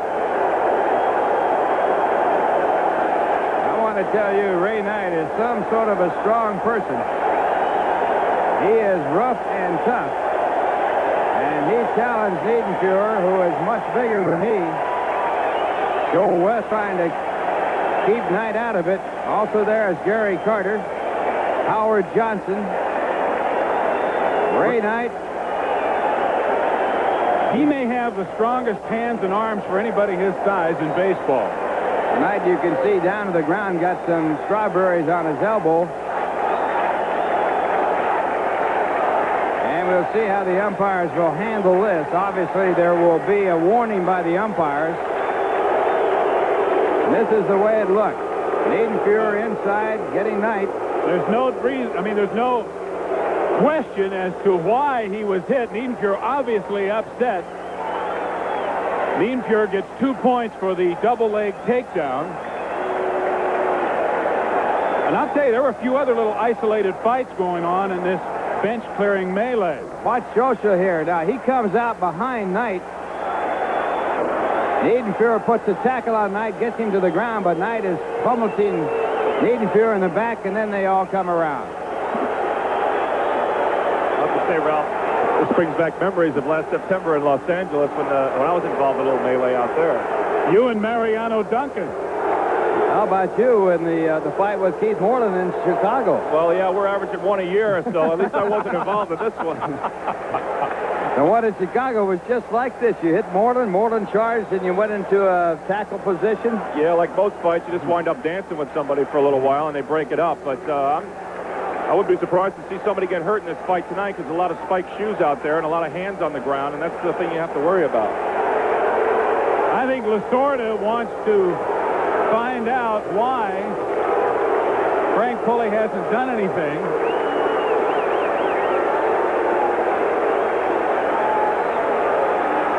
Well, the fight I was involved in Chicago in '84, the umpire said after it was over, I know you and Keith Moreland are both professionals. I'm not going to eject either one of you, and let's just try to go on from here. And I think that's a good policy here. This fight was a little more widespread, I think, than that one, but I'm not surprised by this decision. Now, crew chief Billy Williams and Lasorda nose to nose. He's figuring that Ray Knight started it, and that Niedenfuhr ought to be allowed to drill somebody after somebody hits a grand slam home run off of him, I guess. Yeah, it looks like Niedenfuhr has a swollen right eye. You can see there's a little mouse right underneath his right eye. Now let's go back to Foster's 14th career grand slam. George now second on the active list behind Dave Kingman. And he's tied with Gil Hodges for 8th on the all-time list. And Niedenfuhr's expression says it all.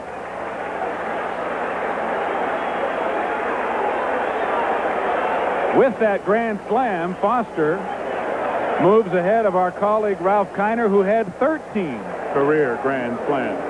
So George with that grand slammer, and this is Niedenfuhr's reaction to that. And this is his next pitch after the grand slam home run. It hits Ray Knight. Knight fires the bat down, charges the mound. And Knight pounding on him as Niedenfuhr takes him to the ground. And now some really heavy tromping around out there. Bill Robinson, the Mets first base coach, came right in and took Scioscia off the top of both of them, or there might have been more injuries sustained by both players. You can see Niedenfuhr's right eye. He's got a shiner. Phil Niedenfuhr now pitching to Rafael Santana. The Mets leading 7-1. 6 runs in this inning. Still no one out. Knight is on at first base. And Santana looks again, and it's ball 2. 2 balls, no strike. And with all that, Ralph, it sort of takes away a little bit from the fact delivering with what the fans have been desiring so often when he's been up to the plate, especially with men on base. Foster's 3rd home run against the Dodgers this year, and that fastball fouled into the stands. He had a 3-run home run against the Dodgers and Jerry Royce, and followed that with a solo home run, and now here a grand slam home run. And as you saw the stats earlier, Foster with the most home runs against the Dodgers of any active player today. There's George Foster. He's the guy that started it all.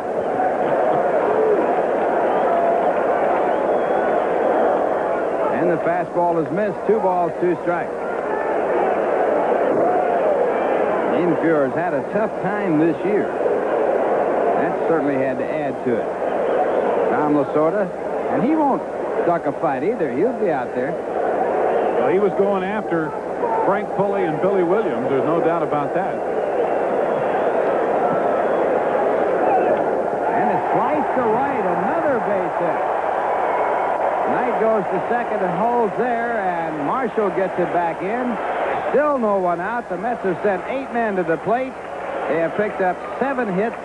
1 batter hit by a pitch ball, and now the 9th man to come up in this inning with no one out, Ron Darling.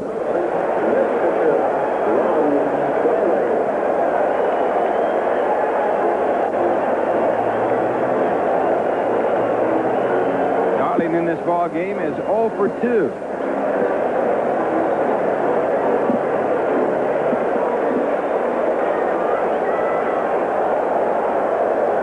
Squares the bunt, and it's a good bunt.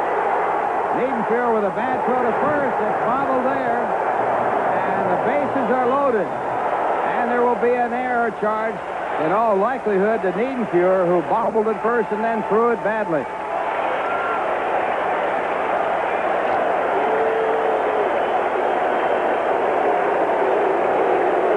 Ron Darling will more than likely be credited with a sacrifice on the play, however.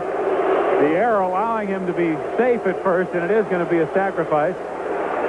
Bases are now once again loaded with nobody out.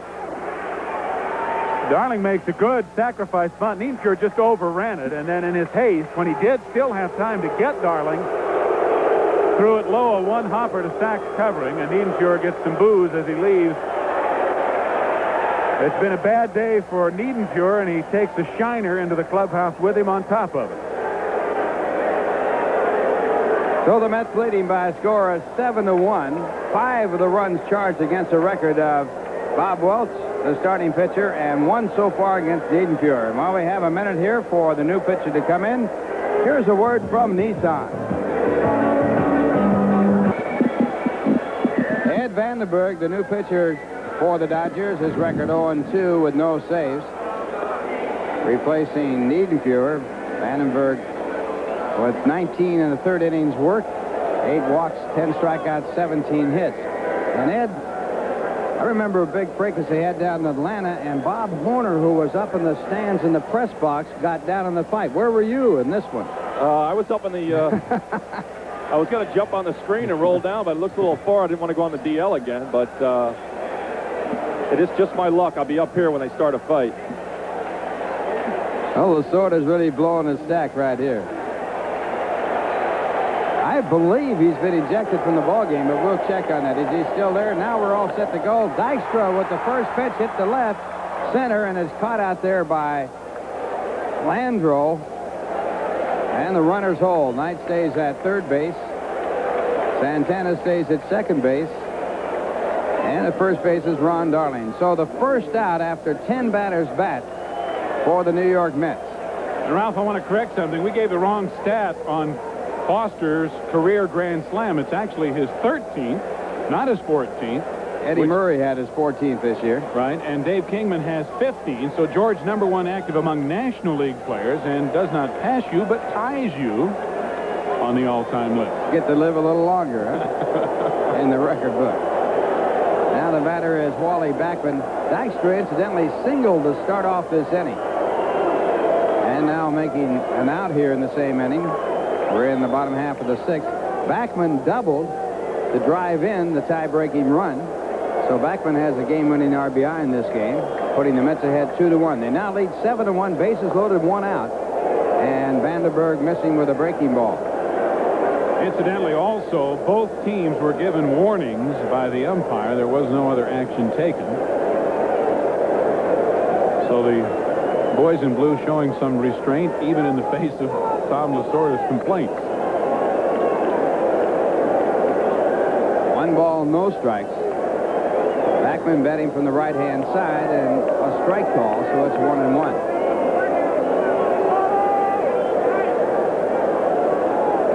Alejandro Pena throwing in the bullpen. He has just been reactivated. He missed just about all of the season last year. Had a shoulder operation. And it's in the dirt. Good play on it by Mike Scioscia. 2 balls, 1 strike. Knight, the man at third base. At second base, Santana. Dowling at first.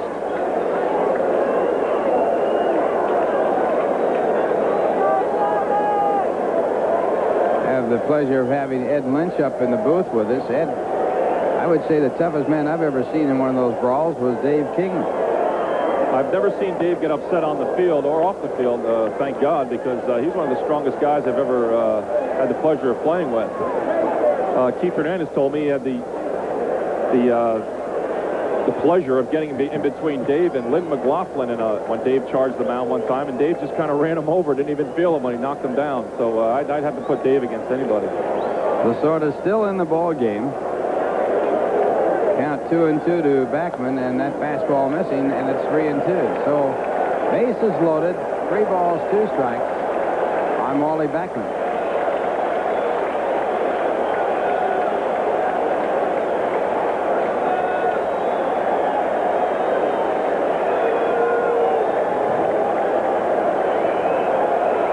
Pitch, and it's fouled off, and they'll do it again. Here's the line on Bob Welch, by the way, since all of his runners have now scored. He went 5+ innings, charged with 6 earned runs. He gave up 7 hits. He did strike out 8 and did not walk a batter. And of course, Welch stands to be the losing pitcher. Niedenfuhr pitched no innings as such. Gave up a run on 2 hits so far. Still responsible for all 3 base runners. And the 3-2 pitch again fouled off. Niedenfuhr, of course, the man who hit Ray Knight, which precipitated the fight. And he also was the man who gave up the home run to George Foster with the bases loaded.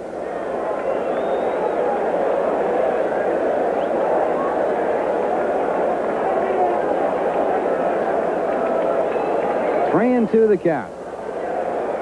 Vandenberg acquired from Seattle for for Steve Yeager. And when the Dodgers got a left-handed pitcher, there was a lot of rhetoric written about the fact that this would put them over the hump as far as their pitching was concerned. And it's driven right at Sachs, a chance for a double play, and they get it. So out of the inning, the Mets send 11 to the plate. They score 6 runs on 7 hits. There were no errors, 1 batter hit by a pitch ball, and 2 men left on base, and the score at the end of 6. As Tim McCarver comes back in, the Mets 7, the Dodgers 1. Now here's a word from Ninex. Never used that term after that fight. How can you go to the dance without me, pal? That was your kind of inning. Man. It was a little I'll tell you, scary, though, at times. Well, it was. It was a frightening situation because there was the difference of there's some fights, Eddie, that break out and they're not serious. Guys kind of tiptoe around out there, and a lot of pushing and shoving, but not that fight. No, that was fairly serious. I saw a few sideshows going on there beside the main event. And again, on natural grass, there's a lot of steel spikes out there and a lot of hands on the ground, and it's a good way to get hurt. Mike Marshall leads off for the Dodgers here in the 7th inning. If Darling retaliates, it's see you later. Check swing. No, says Joe West. Ball 1. Incidentally, the 7 runs scored in the 6th inning by the Mets, their biggest inning this year and the biggest since September of last year in the 1st inning against the Pirates. 1-1 to Mike Marshall. 7-1. Mets scored 6 runs in the bottom of the 6th, and I'll tell you, they didn't do it in cheap fashion. There were some rockets hit. Did I say 7 runs in the inning? 6 runs in the inning, the biggest since they scored 7 September of last year. 7 overall. No big deal. Well, the one thing you do not want to have happen is for the crowd to become involved. You can understand how it affects people vicariously from an emotional standpoint. But that will not be allowed. 36,700 total on hand and 35,643 paid. Fastball is high. 2-1 to Mike Marshall. Eddie, I think you went through that in Chicago at Wrigley Field a couple of years ago when the crowd there became involved. Yeah, especially Wrigley Field, where the crowd is right on top of the field. They started to get pretty much right into our dugout, and there was some beer thrown, and first base coach Bill Robinson had a full beer and throw right in his face. So anytime that you have a benches clearing brawl like this, it's important to maintain crowd control, and I think the umpires did a good job at this one. I do too. 3-1 to Marshall. Line drive back over the head of Ronnie. And for the Dodgers, that's only hit number 3 in their first hit since the 2nd inning. And Marshall extends his hitting streak to 13 games. Cincinnati beat Chicago 5-4 today. In the 7th, Atlanta leads Pittsburgh 2-1, and then they'll be leaving later. In the 6th inning, it's 4-3, San Diego over Montreal. San Francisco and Philadelphia tied 2-2 in the 8th, and Houston leading St. Louis 1-0 bottom of the 4th. Mike Scioscia 0 for 2. He's lined to third and grounded to short. Swing and a miss. It's a split finger fastball. 0-1 to Mike Scioscia. Timmy, if I can say one thing, that last inning had to last about 45 minutes, and I know it's great when you're on the bench and you have a long inning, you score a lot of runs, but it can work against you, and it's important, I think, for Ronnie to get good and physically loose here, because he has been on the bench for quite a while.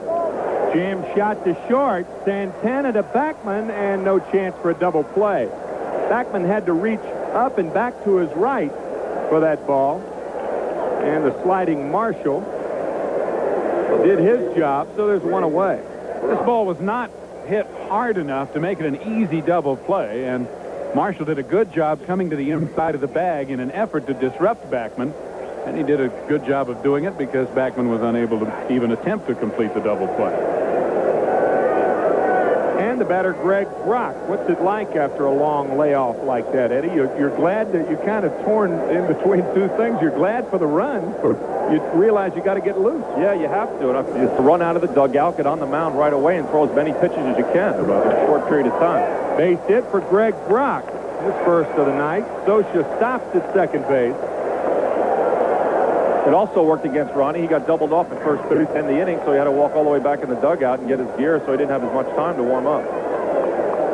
You mentioned the umpires and their prudence and the crowd control. I think they handled the whole situation primarily because they understood the situation, and that's why they allowed both Niedenfuhr and Knight to stay in the ballgame. Well, as I said earlier, when I was involved with the Moreland after it was broken up, Bob Davidson, the home plate umpire, came out and said, Ed, I know you and Keith are both professionals, and I'm going to let you stay in the game and no more funny business. And that was the end of it. And I think that'll be the same situation here. Curveball to Franklin Stubbs, a swing and a miss. Franklin 0 for 2. He was strikeout number 2 in the second and strikeout number 6 in the fifth. Darling has struck out 9. He's walked 1.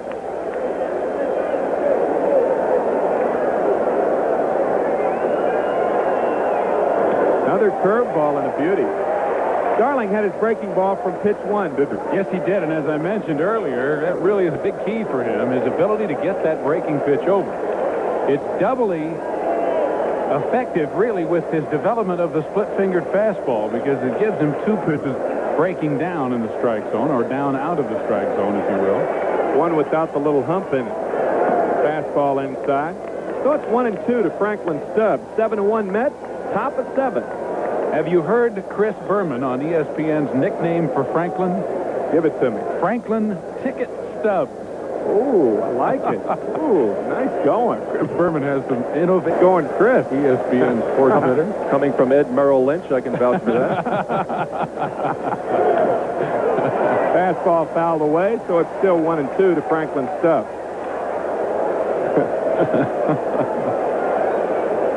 Most of my nicknames cannot be repeated. Well, Chris wasn't telecasting when you were playing. Thank goodness.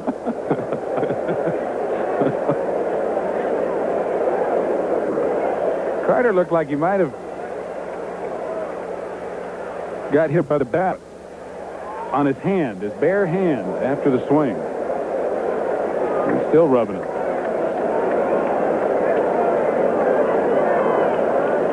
Two on, one out. We're in the 7th.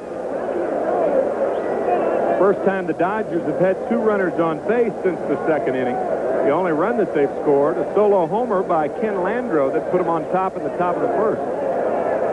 Stubbs lays off that pitch. He may see it again. Eddie, we talked earlier in the ball game, as a matter of fact, when Franklin Stubbs first came up, that some hitters are set up when they go up there. A young hitter, you're not inclined to set up like an older, more experienced hitter, huh? No, I wouldn't think so. I think, especially with Ronnie Darling out there, I think it's tough for the Dodgers to know his stuff. They've never seen him very often, and Franklin Stubbs has probably only hit off him 3 or 4 times. The breaking ball gets him. 10 strikeouts, and they're 2 out and 2 on, and the batter Mariano Duncan. And for the 3rd consecutive at-bat, Franklin Stubbs looks at a called 3rd strike. By set up, Eddie, I was saying that you are more inclined to throw a hitter like Franklin Stubbs 1 pitch after the other without moving the ball in and out, because he's not as experienced as the other hitters in adjusting to a particular pitch. Well, that's definitely true. Or a guy like Madlock, you can't show him the same kind of hurt you. Mariano Duncan is 1 for 2. He singled to left and struck out. Fastball is low, 1-0. Len Matuzik, the ex-Philly and ex-Toronto Blue Jay, is on deck. He's coming off the DL with that bad shoulder of his.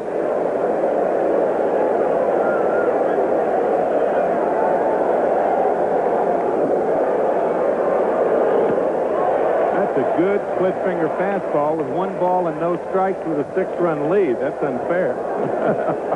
I mean, one thing working in Ronnie's advantage is he's only pitched against the Dodgers twice in his career before tonight. He's never pitched in L.A., and I think it's just the luck of the draw in the rotation. And that split-finger fastball, if you haven't seen it, it can be deceptive.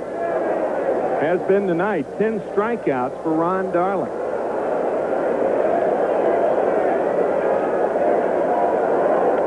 There it is again, 1-2.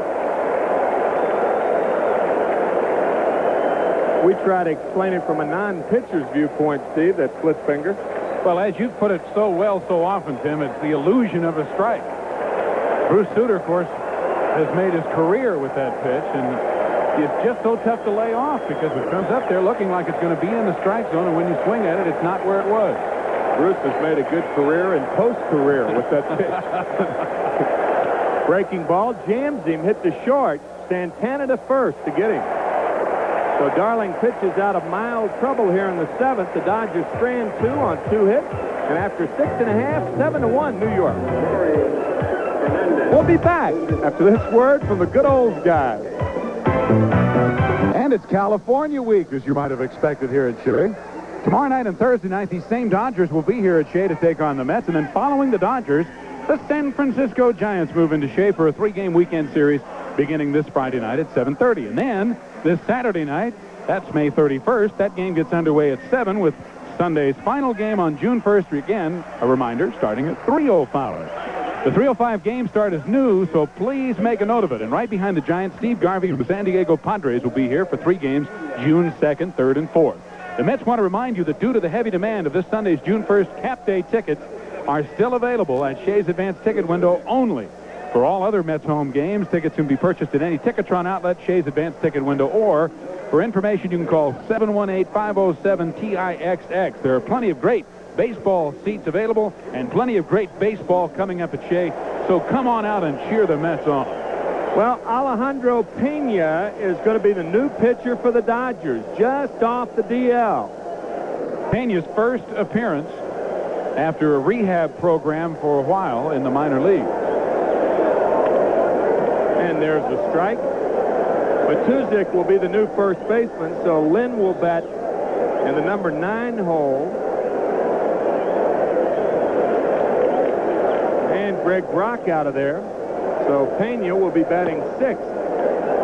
So it's 2-0 to Keith Hernandez.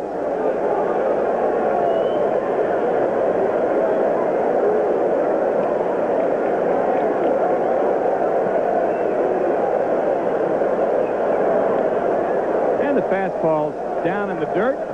So it's 3-0 to Keith. There you see that little, what is that called, a tipra over the end? Tilde. Tilde. T-I-L-D-A, D-E. I think it's D-E. The Dodgers might lead the major leagues in Tilde. In yus. They have Pena, Cedeno, and Trevino. Well hit right field. A 3-0 fastball that's going to be out of here. Keith Hernandez.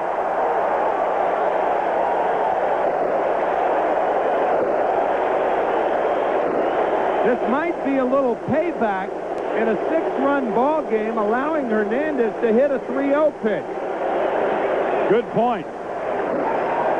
Tommy Lasorda, with what you might call a unhappy expression on his face. Hernandez, the antithesis of that, as Keith hits home run number 3 and drives in his 20th run of the year. And what a way to welcome back Alejandro Pena to the big league. Before Pena injured his shoulder, he threw some flat gas as Keith takes a curtain call. And it'll be interesting to see if he has the same kind of velocity. 3-0, a grooved fastball about thigh high, and Keith goes down right field and into the Mets bullpen for his 3rd home run of the year, and he likes it. Keith now 3 for 4 on the evening. Gary Carter 1 for 2 with 2 RBIs, fouls 1 off, 0-1. That unwritten rule of running late in a game when you have a game sewed up. It's the same thing, putting the runner in motion and hitting a 3-0 pitch. Same type of situation. The Mets may, if you get guys on, you may see Davy Johnson send them, regardless of the score.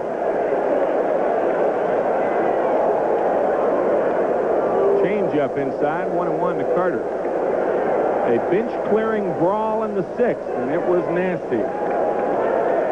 And not the first time, as we documented with Ed Lynch in our booth for a while, the Mets and the Dodgers have gone at it in that fashion, as Ed and Mariano Duncan started one last year. And you're right about Davy Johnson. He's not going to back down or necessarily roll over and play dead. This ball hit well to left, but playable. Franklin Stubbs at the edge of the warning track, and he makes the catch. And the batter, Danny Heap, with 1 out, nobody on. The Mets lead it 8-1. Heap 1 for 3 with a run scored. And the Mets, who are the best hitting team in the National League at 261 at the start of play today, are going up against an ERA in the National League in the Dodgers, and so far they are pummeling Dodger pitching. Teams have been doing that when the Dodgers have been on the road. They're 5-12 on the road this year. Not a good start for Los Angeles away from Dodger Stadium. And the fastball is low, 1-1. Doug Sisk and Randy Neiman, the left-hander, warming for the Mets.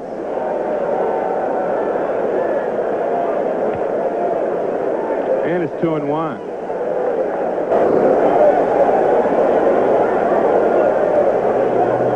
Say, fans, we're in the 7th inning. A great time to reach out and pull back an ice-cold Budweiser. Hey, this Bud's for you. Line drive, base hit right field. He's going to have at least a double. Marshall gets to the ball in time, so Danny Heap has his second hit of the night. And the Mets have a runner at second with one out, and George Foster up, who grand salamied his last time up. Danny Heap has now hit with 2 base hits in this game in 10 of his 11 starts in the outfield for the Mets this year. And you saw a graphic earlier that our crack crew dug up and put up in the fact that the Mets are 9-1 and on the verge of being 10-1 in Heap's 11 starts.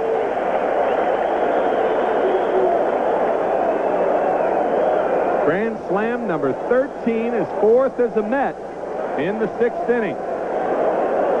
George's 5th home run of the year, and RBIs number 14 through 18. Or make that through 17.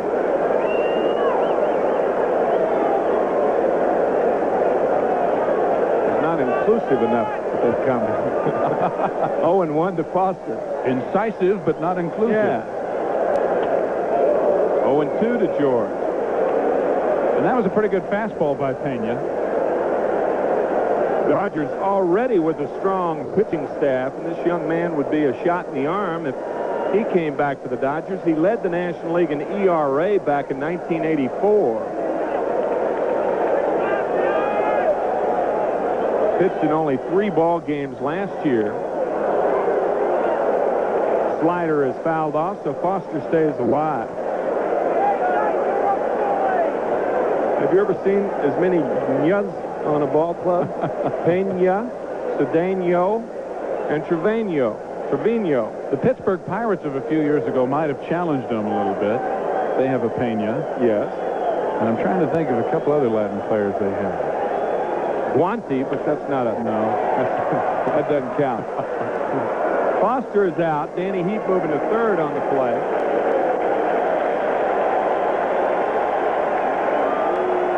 And Ray Knight is the batter.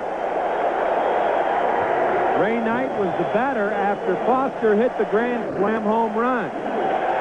And the fans like it. Tom Niedenfuhr hit Ray on the left elbow. And if you read lips, you just saw Tommy Lasorda's comment toward Ray Knight or the fans. They gave Ray a partial standing ovation. And he fouls it back. Is that kind of like a stooping ovation? A squatting ovation. No, obviously what I meant was not everybody stood up. I like that, though. Stooping ovation. Crouching ovation. Bend at the waist.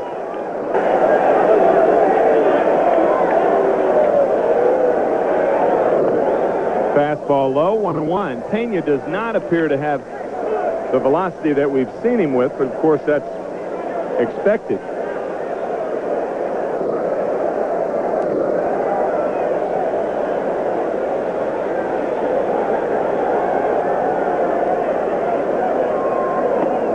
Fastball is low, 2-1 to Ray Knight.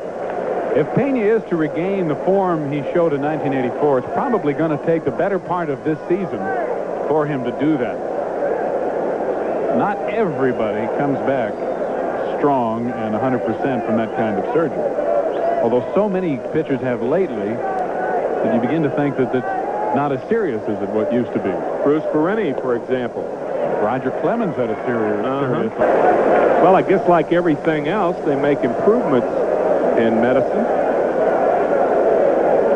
A brilliant statement.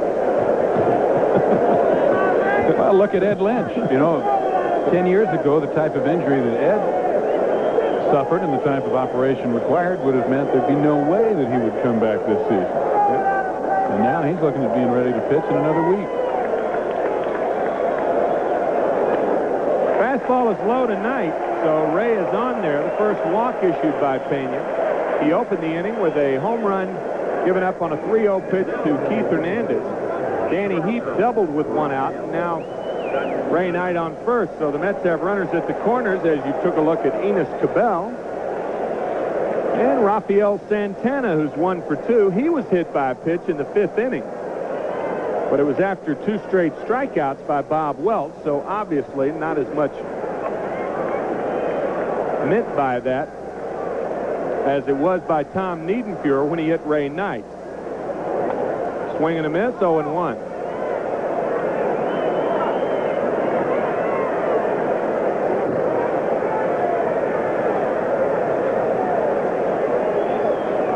The Mets with 1 in the 4th, 6 in the 6th, and 1 here in the 7th. They lead 8-1. Grounded foul, so it's 0-2.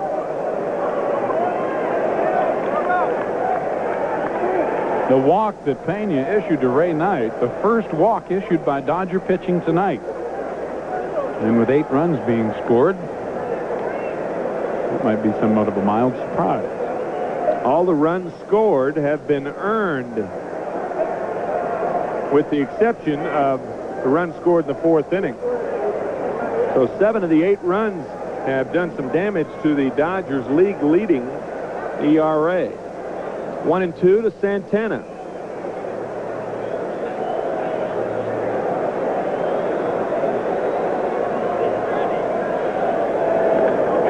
Well, he went too far, and Socha on a nice block throws out Santana. So a strikeout for Pena. The Mets, however, do get 1 run on 2 hits. They strand 2. And after 7, the Mets have the lead, 8-1. The WOR booth. Hospitality tonight for the Burger King folks. One of our sponsors here for Mets broadcast. And OTB. Off track. Len Matusik leads it off here in the top of the 8th inning. We understand it was not OTB. People from the good old guys. Yeah, the good old guys. That's GOG. That's right, OTB, GOG. Now, Oldsmobile, OTB, they start with O. 0-1 to Matusik, who batted .222 in a Dodger uniform last year. He was traded by Toronto on July 9th to the Dodgers in the Al Oliver trade after being traded by the Phillies for 3 minor leaguers to the Blue Jays in spring training. Ground ball, nice play, Hernandez, and an easy toss to Darling, 1 away.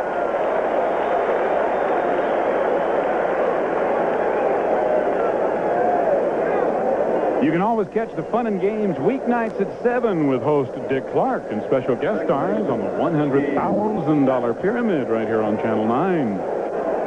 Steve Sachs, the batter. Steve, 2 for 4. The Mets are up 8-1. And you mentioned fun and games. I'd like to give our good buddy Keith Morris a pop. He has organized once again the 20th sports night for the Human Resources Center up in Albertson, Long Island. And boy, what a dinner it's going to be. Billy Martin, Mickey Vernon, Craig Swan, Don Newcomb, Bobby Richardson, Joe Klecko, Joe Morris, Bob Nystrom, Bob Lanier, and many, many more. That is the 20th sports night this Thursday up in Albertson, New York. And a split finger is a strike, 0-2. And I guess one guy that will be missing, and he will be missed also, Johnny Padres. While we're at it, speedy get well to Johnny, who's watching our game tonight from St. Luke's Hospital. Johnny underwent successful bypass surgery just last Saturday, or I guess it was 10 days ago or so. Speaking of medical advancements, as we were last Yeah, day. that's right. 1-2 to Sachs, 1 out here in the 8th, 8-1 New York.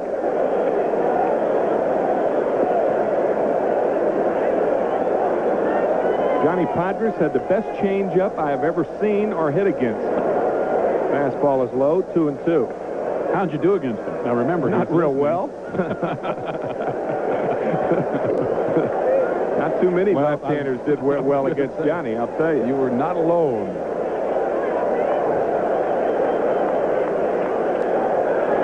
Fastball outside, 3-2. Johnny Padres won the 7th game and the only World Series that the Dodgers ever won against the Yankees. The Brooklyn Dodgers only World Series they ever beat the Yankees. Back in 1955, he won 2-0 in Game 7, and Sachs fouls it back.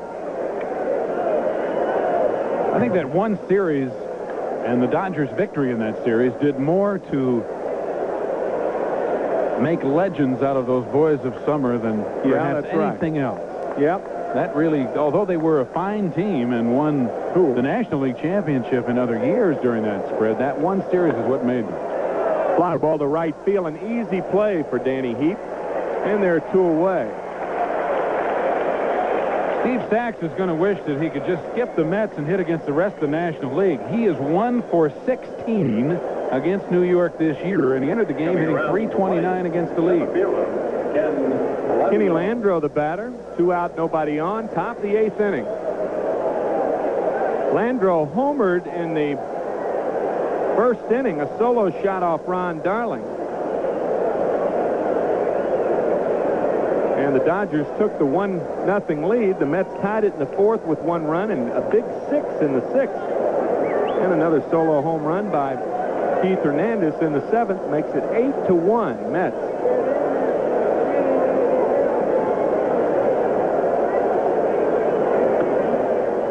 Ball 1. What a different game it has turned out to be from the first 5 innings. There's Rick Aguilera warming for New York. During those first 5 innings, each starting pitcher, Darling and Welch, had struck out 8 batters, 16 strikeouts in 5 innings total. And it really changed after that. Hasn't changed a lot offensively for the Dodgers. Darling has struck out 2 since the 5th inning. Run is totaled to 10. There's a strike to Landreau, 3-1. Montreal still tied San Diego, and a reminder that Ralph Kiner will have all the scores and wrap-ups of all the National and American League action after this game. Mets trying to pick up a full game on the Expos. They led the Expos by 4.5 games before this game. Second walk issued by Ron Darling and batter Bill Madlock.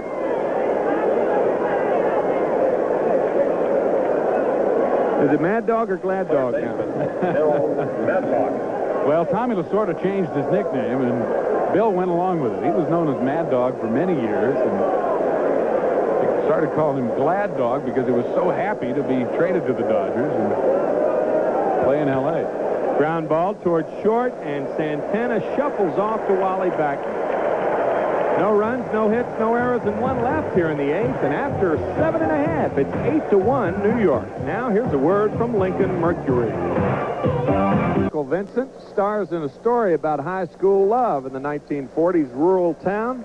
Buster and Billy, Thursday night at 9 on the $1 Million Movie right here on Channel 9. If it's about a 1940s rural town, his name was probably John then instead of Jan. And a guy who's always been Steve Zabriskie. You got that right. Thank you, partner. Ken Howell and Rick Honeycutt loosening up in the Los Angeles bullpen as Ron Darling leads it off for the Mets in the bottom of the 8th inning. 8-1 New York. Alejandro Pena with a called strike 1. Darling sacrificed successfully and reached on an error his last time up. He's 0 for 2. Breaking ball misses. 1-1. Ray Knight, who was hit by the pitch and then charged the mound back in the 6th inning following the pitch inside that hit him on the elbow by Tom Niedenfuhr, probably the leading candidate in the Met Life Player of the Month. Fly ball to center. An easy play for Ken Landreau. 1 out here in the 8th inning. Yes, we will be voting on the Met Life Player of the Month shortly, since it's almost the end of the month. The way the Mets are going, more than one player in contention, but Knight certainly has remained hot. Glenn Dykstra's been pretty hot. He's 2 for 4 tonight with a run scored. Swings late, strike 1. Bobby Ojeda is certainly in contention. Keith Hernandez. Wally Backman's had a pretty good Yes, sir. Well, I'll say.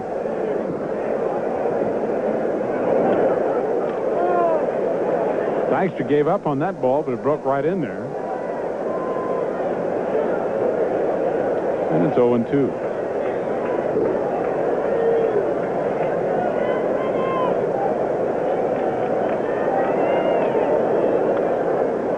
And it's still 0-2.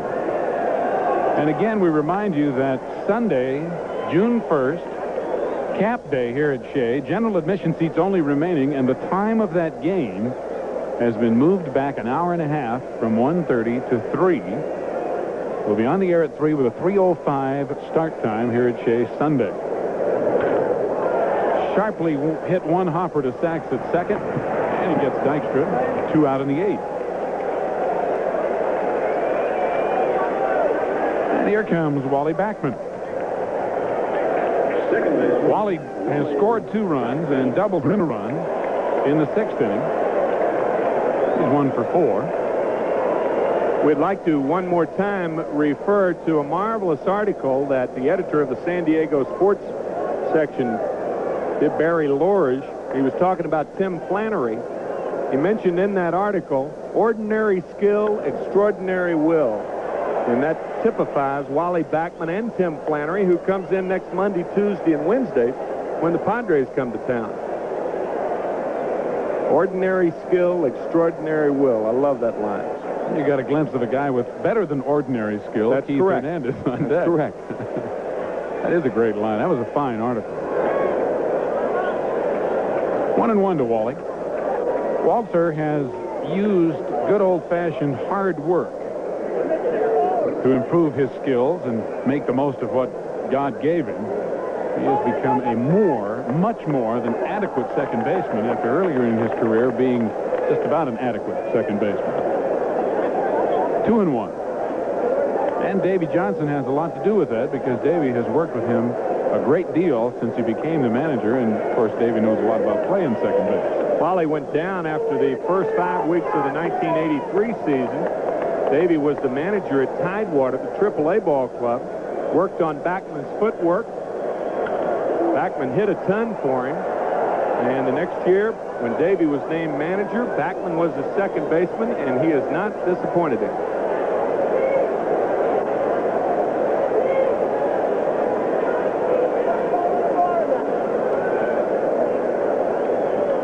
Two and two.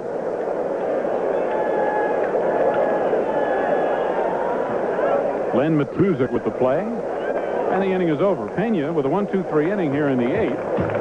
And we'll go to the 9th here at Shea with the Mets way out in front, 8-1 over the Dodgers after this for U.S. Healthcare. Second bout, and we mean bout, with the Los Angeles Dodgers tomorrow night at about 7:30. Our hometown boys host the West Coast live from Shea Stadium right here on Channel 9. As you know, as you may not know if you've just tuned in, a big bench-clearing brawl and a serious fight in the 6th inning. But fortunately, no real harm done, as Mike Marshall takes strike 1 from Ron Darling. Tom Niedenfuhr, the pitcher in the melee, appeared to have a black eye or a bruised right eye. You don't know that you're hurt until the next day. That's true. Marshall swings and misses for strike 2. Mike got a base hit his last time up to extend his hitting streak to 13 straight games. And he has been on base now in 16 games in a row by either hit or a walk.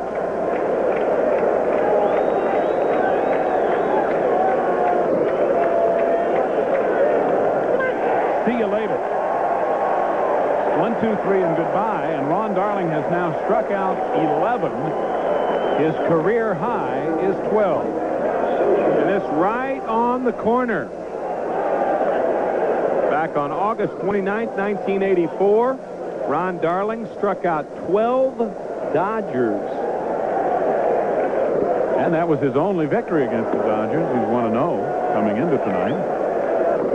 Mike Scioscia, a guy who does not strike out very often, has not struck out tonight, but he is 0 for 3.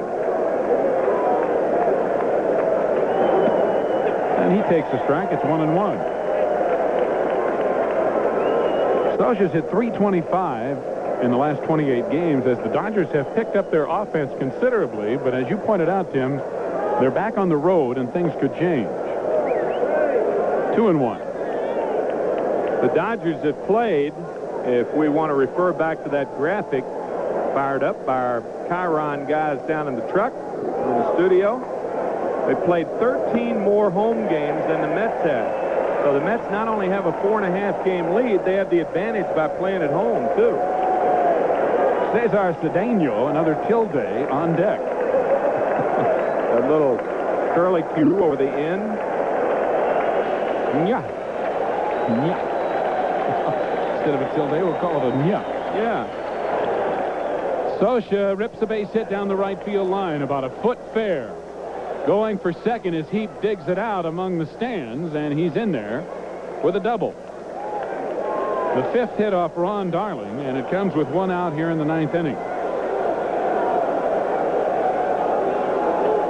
Scioscia's sixth double of the year, as Cesar Cedeno will be the pinch hitter for the pitcher Alejandro Pena. So one tilde hits for another. You can imagine if the group Sha-Na-Na was a Latin oldies but goodies, you'd never get it out. No, would you? I don't even know how you'd say it. Well, I'm not going to try it. No. Could be trouble looking to happen. Cedeno, as you saw, hitting .235 on the year. As a pinch hitter, he is 3 for 11, but he does have 5 pinch hit RBIs. And he's got a runner in scoring position in Scioscia at second with one out. Strike one.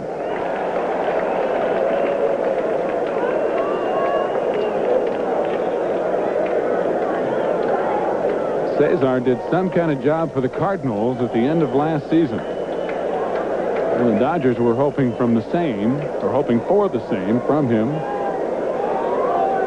this year. Darling with that split-fingered fastball again, and it's 0-2.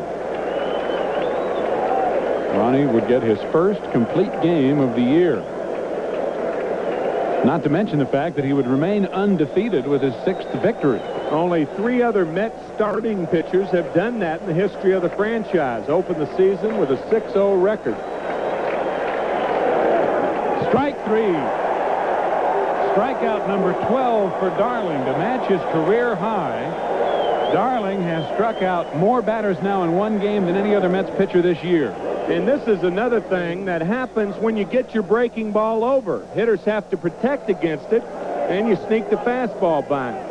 I think Ron and Gary Carter, not only has Darling had his best stuff of the season, getting his breaking ball over, but he's really worked nice patterns by staying out of patterns. Well put.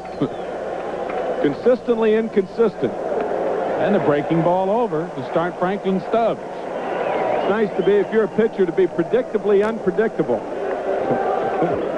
And Darling has been just that. And again, you have to go back to that curveball. He's been getting it over since the first pitch. Stubbs has struck out looking all 3 times up. And Darling has gotten him with breaking balls. Fastball inside, and it's 1-1. 2 out, 9th inning. The Mets are leading 8-1 as Darling tries to end it. Were it not for Ken Landreau's first inning home run, Ron would also be working on his first shutout of the year. A shot that Backman picks up on one short, quick hop and throws him out to end the game.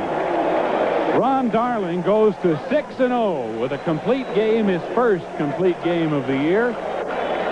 The loser is Los Angeles starter Bob Welch, whose record now is 3-4. George Foster with a grand slam home run, and the Mets now have won 6 of their last 8 and 26 of their last 34 games. They'll take on the Dodgers again tomorrow and Thursday night here at Shea. Tim and I'll be right back for a wrap-up. Ralph Kiner standing by with an edition of Kiner's Corner.